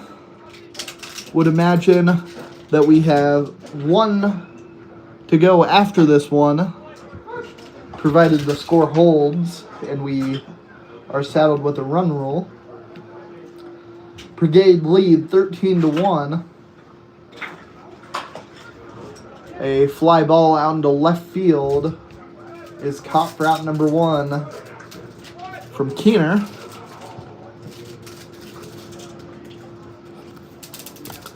Tyler Coffin comes to the plate. He's 0 for 2, has gotten on base twice.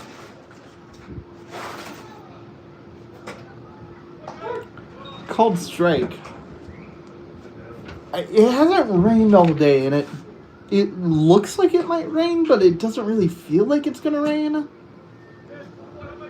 Maybe I just don't feel any humidity because it's been that hot all day, but I'm going to check my weather app to see. It's a 2-1 count to Coffin.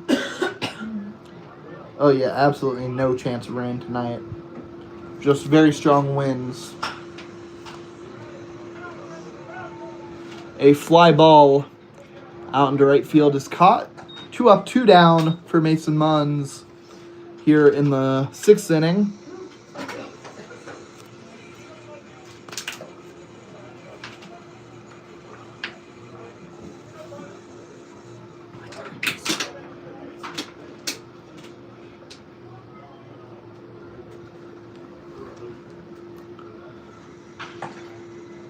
Here's the pitch, swing and a miss from Ian Luce.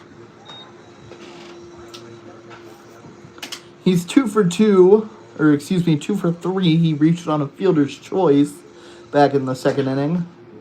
Got hit by a pitch his last time up. It was a 3-0 count, and he just got hit on the elbow guard. The 1-1 is a grounder that gets through. 3rd hit of the day for Ian Luce.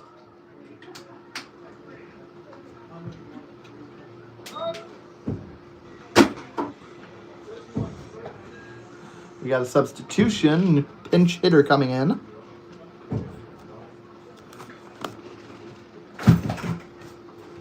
Number 51, Tyler Gagnon. 2nd year with the Brigade. He's been primarily a pitcher this year. In fact, he's just listed as a pitcher on the roster.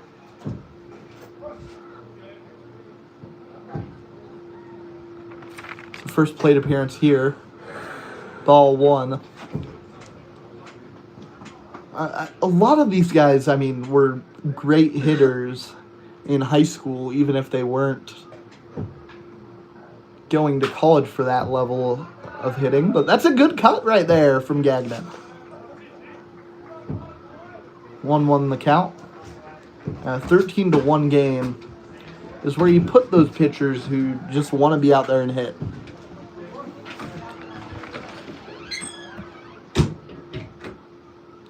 Here's the pitch. Swing a high fly ball out into center field. And that one drops. That'll be a hit.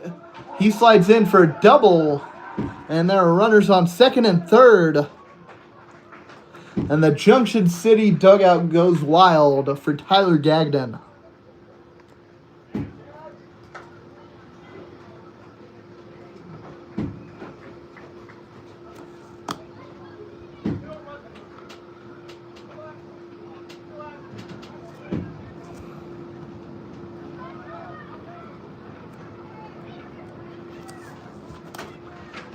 There was a new catcher in the game, and he's at the plate now. A swing and a nice swing, but it goes foul.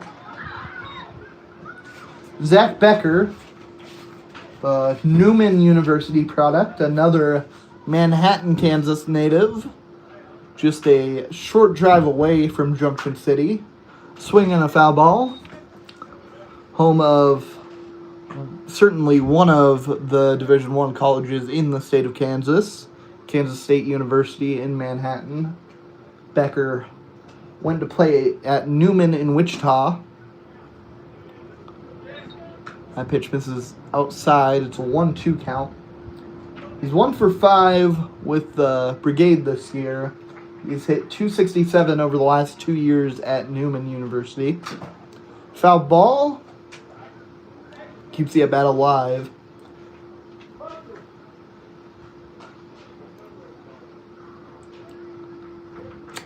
Colby doing a great job running those baseballs out to the umpire.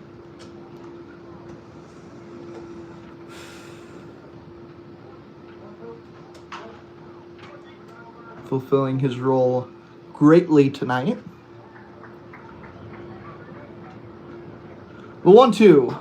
Misses outside. Count runs even. A lot of 2s on the scoreboard. 2 balls, 2 strikes, 2 outs. Runners on second and third. Here, top of the 6th inning. 13-1 is the score. Foul ball.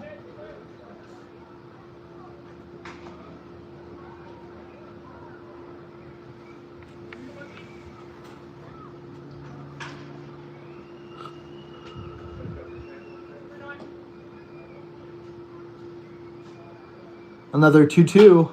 Swing and a high fly ball out into center field. Caught by Lerma for out number 3. Side retired. We'll move to the bottom of the 6th. Islanders need 3 runs over the next 2 innings to avoid a run rule loss.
Siemens remains out there after giving up just 1 hit an inning ago. He struck out 3.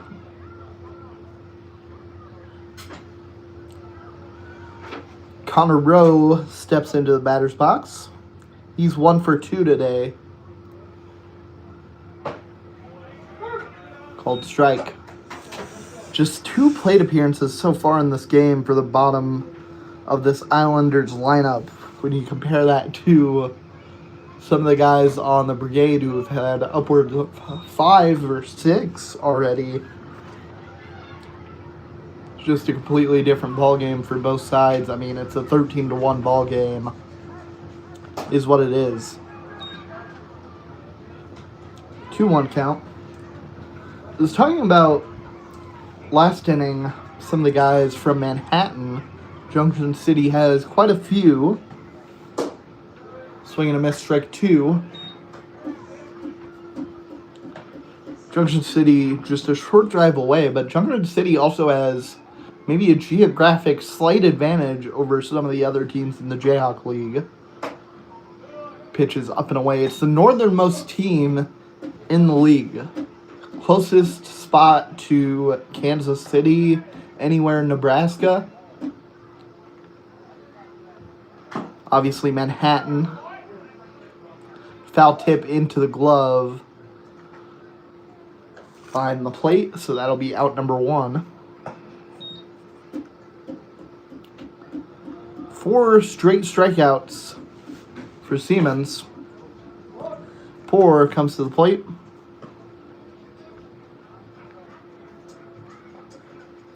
He's 0 for 1 with a walk.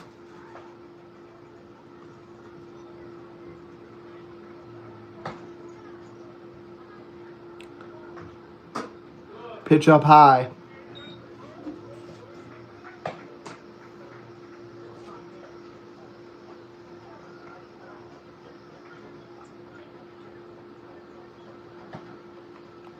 The 1-0 misses down and away.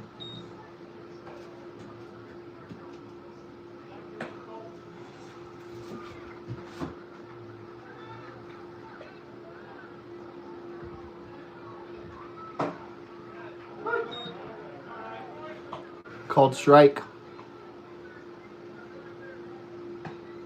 Poor steps back in. Defense playing back in the infield. That pitch over the head of Creston Poor for ball 3. Count moves to 3-1. Brigade lead 13-1, bottom of the 6th inning. Islanders just trying to make the score look a little bit more respectable. There's a pop-up. Goes into foul territory. And kind of a weird play over there for Cook, but he's able to make the grab in foul territory. First out that the Brigade have recorded with Siemens on the mound. That wasn't a strikeout.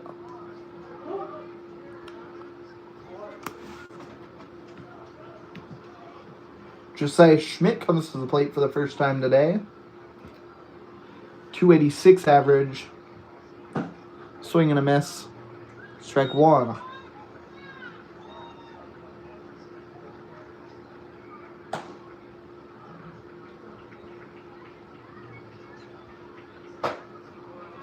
Called strike 2.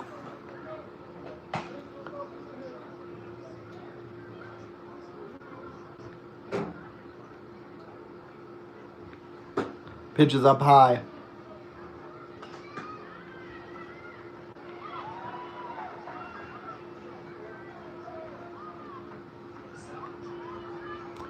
The 1-2 bounces off the turf in the left-hand batter's box. That is the batter's box on the right of the screen, but where the left-handed batters would stand. A lot of 2s on the board. 2 balls, 2 strikes, 2 outs. Pitch is inside to run the count full. Scoreboard all lit up now with a full count and 2 outs. Nobody on for the Islanders. They trail 13-1 in the bottom of the 6th inning. The pitch from Siemens, way up and away.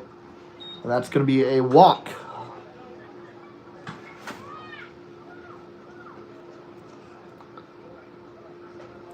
Schmidt gets on base. We'll bring Zach Moore to the plate. 2 for 2 with a walk. His 4th plate appearance of the day.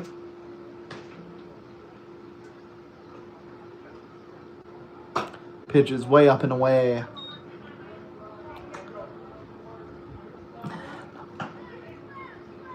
And after the first hit, the leadoff man in the 5th inning, Jack Jewell, got a single. It was 3 straight strikeouts for Siemens in the bottom of the 5th inning. Schmidt runs over to second as that pitch is off the plate. Struck out Connor Rowe, the leadoff man, here in the 6th inning. Forced a pop out in foul territory to get 2 down here in inning number 6. Had Josiah Schmidt down to his last strike, but then he walked him. And now it's down 3-0 in the count to Zach Moore.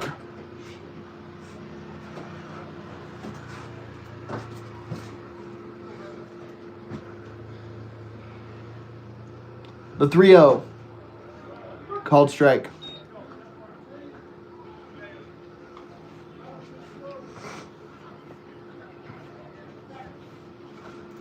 Comes to 3-1. Still 2 down, runner on second base for the Islanders.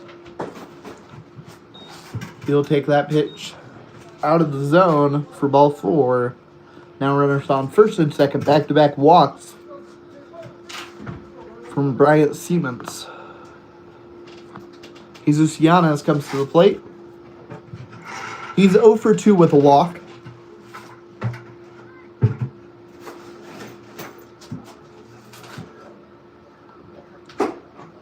Pitch is way up and in.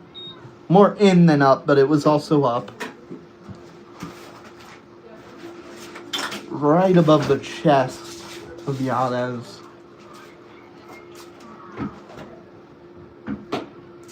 That pitch was just up. You could see Yanez flinch. It was on the inside part of the plate, and anything that goes that close to your head, you're going to want to move your head. Just human nature. The 2-0 pitch misses down and away. Josiah Schmidt runs to third, and Zach Moore runs to second.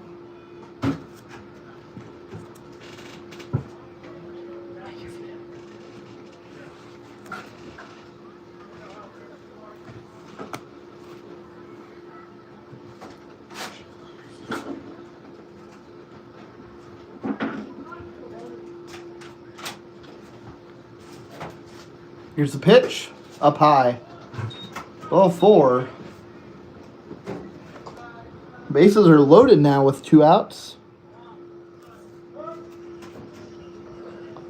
3 straight walks. That to go along with the 4 strikeouts that Seaman has in an inning and 2/3 today. Jack Jewell on deck. He's technically gotten on base 3 times today, although he's only 1 for 3. Fielder's choice and an error. Couldn't get a fielder's choice right here, but an error would score a run. Everyone would be safe all the same. It'd work the same as a base hit would. It's forced out at every base, so no one's gonna be staying cautious.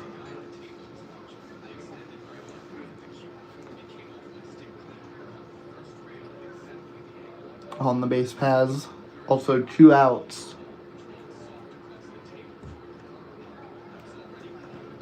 Jewell steps in. A discussion on the mound has reset Siemens. Here's the pitch. Inside edge. Strike 1. Bases loaded. Jesus Yanez on first. Zach Moore on second. Josiah Schmidt on third. It's Jack Jewell at the plate. He'll swing and a pop-up into the infield. Foul territory. It's drifting, but it's caught for out number 3. Side is retired. We move to the 7th. If the score holds, this is the last inning of the game.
Cale Cook comes to the plate. He's 2 for 3 with a walk. Has a double and a home run today. Obviously scored on the home run, and when I say something about the 8-run first inning, it feels like obvious he scored there too. And that's really the difference in this ballgame. I mean, the Brigade, even if they had not scored anything in the first inning, which, I mean, is a crazy hypothetical for an inning they scored 8 runs in, but even if they had been held completely scoreless, they'd be up 5-1, assuming the rest of the game played out the way it did, which is also a bold assumption. But a 5-1 ball game is way different than a 13-1 ball game. Pitch catches the zone for strike 1. It's a 3-1 count.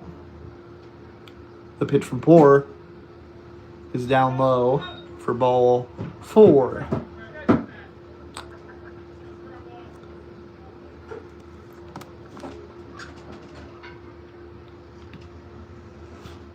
ready to go home. Seamus Lehman is man at the plate. A pitch from Poor. Outside edge, good frame job by Yanez. Might have been a strike anyway, but the 0-1 pitch, that one couldn't have been framed. Bounces off the plate. 1-1 count. Kristen Poor, making his 3rd appearance of the year. He's gone 4 1/3 innings. Struck out 2, now walked 5 after that leadoff walk. Called strike. Giving up 8 earned runs in just 4 1/3 innings. ERA of 16.62. The pitch is down low, bounces again off the turf. I've gotten really good at saying a pitch is not in the dirt anymore.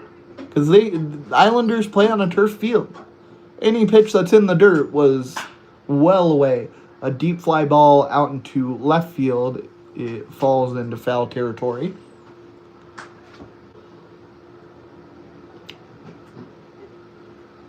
Any ball in the dirt would have to be thrown over a fence. Or I suppose there's probably some patches of dirt in the outfield, but that's all grass out there. Count runs full. A lot of dirt over by where the sand volleyball pit used to be. The payoff pitch is grounded to first. Throw to second. Out is recorded. Throw to first. Not in time. Lead runner is out.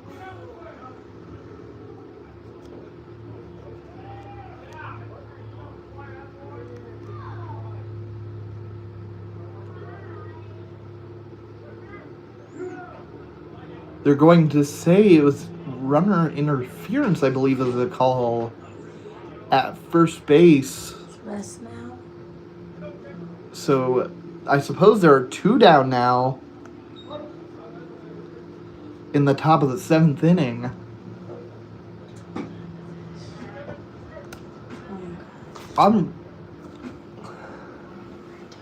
That's a really interesting call. I guess he was just running further inside on the base paths than he should have been. But, and if he did make a mistake base running there, it's really costly because he beat the throw, so even if there wasn't an error, a ground ball to first base retires the side, so the Islanders get out of that one. They trail by 7. They trail by 12 going into the bottom of the 7th inning. They'll need 3 runs to avoid a run rule loss, at least initially. 13-1 heading into the bottom of the 7th.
Like white.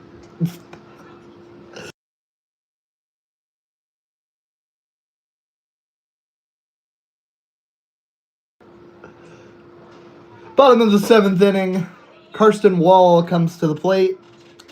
Islanders trail 13-1. Run rule is 10 runs after 7. Fly ball out into right center field is caught for out number 1.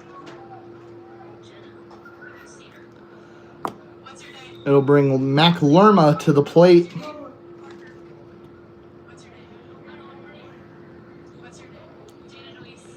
He is 1 for 3.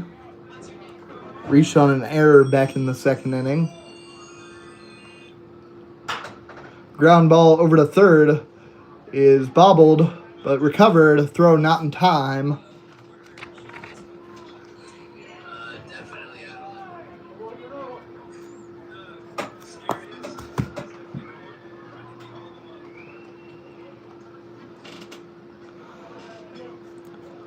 So 1 down, 1 runner on for the Islanders.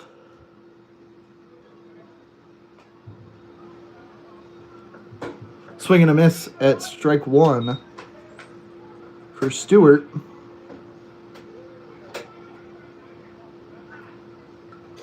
He struck out his last time up. Pitches up high. Count is 1-1. Islanders trail 13-1, bottom of the 7th inning. Swing and a miss. Strike 2. 1 runner on, 1 down. Islanders need to score 3 to avoid the game ending right here. Swing and a miss, strike 3.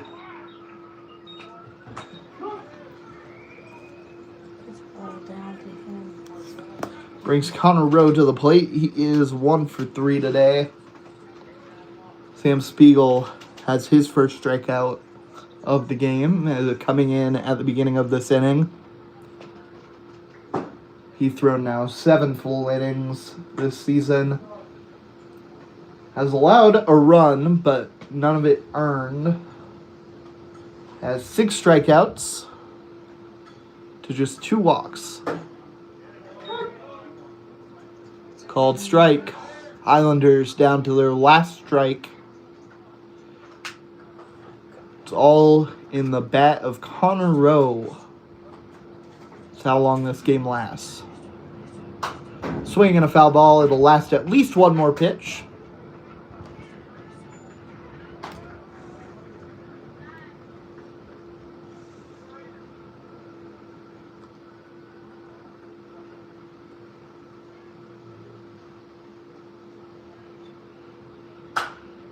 Foul ball keeps the plate appearance alive.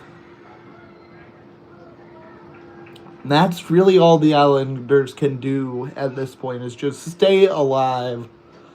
A win, not completely out of the question, but I would be shocked. Swing and the miss. And now a win is definitely not in the question. That's the ball game. Junction City wins 13-1 here on the island. Kingman will travel to Junction City on Friday to complete the series. After a brutal 21-2 loss, giving up 3 touchdowns and scoring just a safety for the Islanders on Monday. They gave up 8 runs in the top of the 1st inning and just had no answer for Junction City all game long. 13-1 the final score. That'll do it from the island. I've been Ashton Timish on the Kingman Baseball YouTube channel, saying so long and good night from the island.